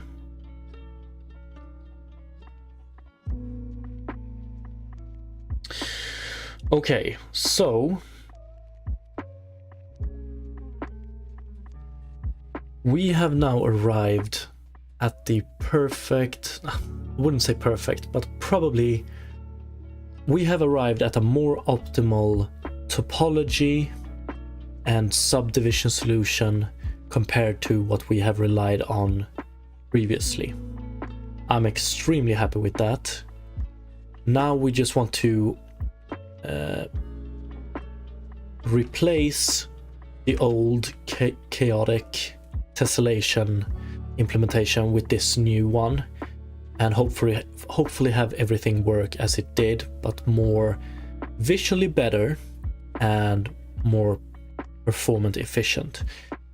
The replacement is going to take some time, and we have one major problem left to solve concerning that, and it has to do with the collision.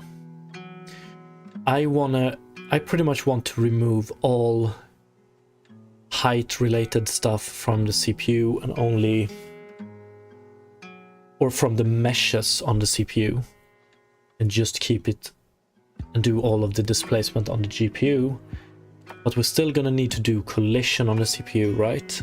And for that we're gonna need, so as soon as we change the height maps or whatnot, we're gonna have to send that information back to the CPU, but I think it's okay. It's going to be more efficient than rebaking a collider mesh, but that is if we manage to solve the height map collider collision calculations. Hopefully I will get the time this weekend to do some testing with this, because then the next step is to we use this new tessellation solution we have. We spawn multiple such close to each other. So see that the seams work.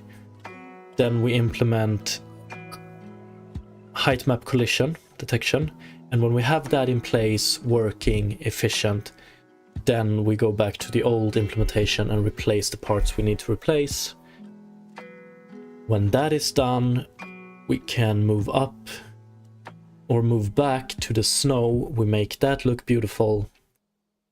And then we're gonna take a break from all of this visual stuff or visual shader stuff and do some old-fashioned gameplay implementations, which I'm looking forward to so much after these past couple of weeks. But yeah, that's pretty much it. I'm also very happy about the fact that we probably have solved the Unity crash problem as well. Seemed to be driver update and remove the old scene. I really hope this sticks. Okay. Thank you so much for watching, everybody. I appreciate it. Have a great weekend, and hopefully I will see you Monday. Peace.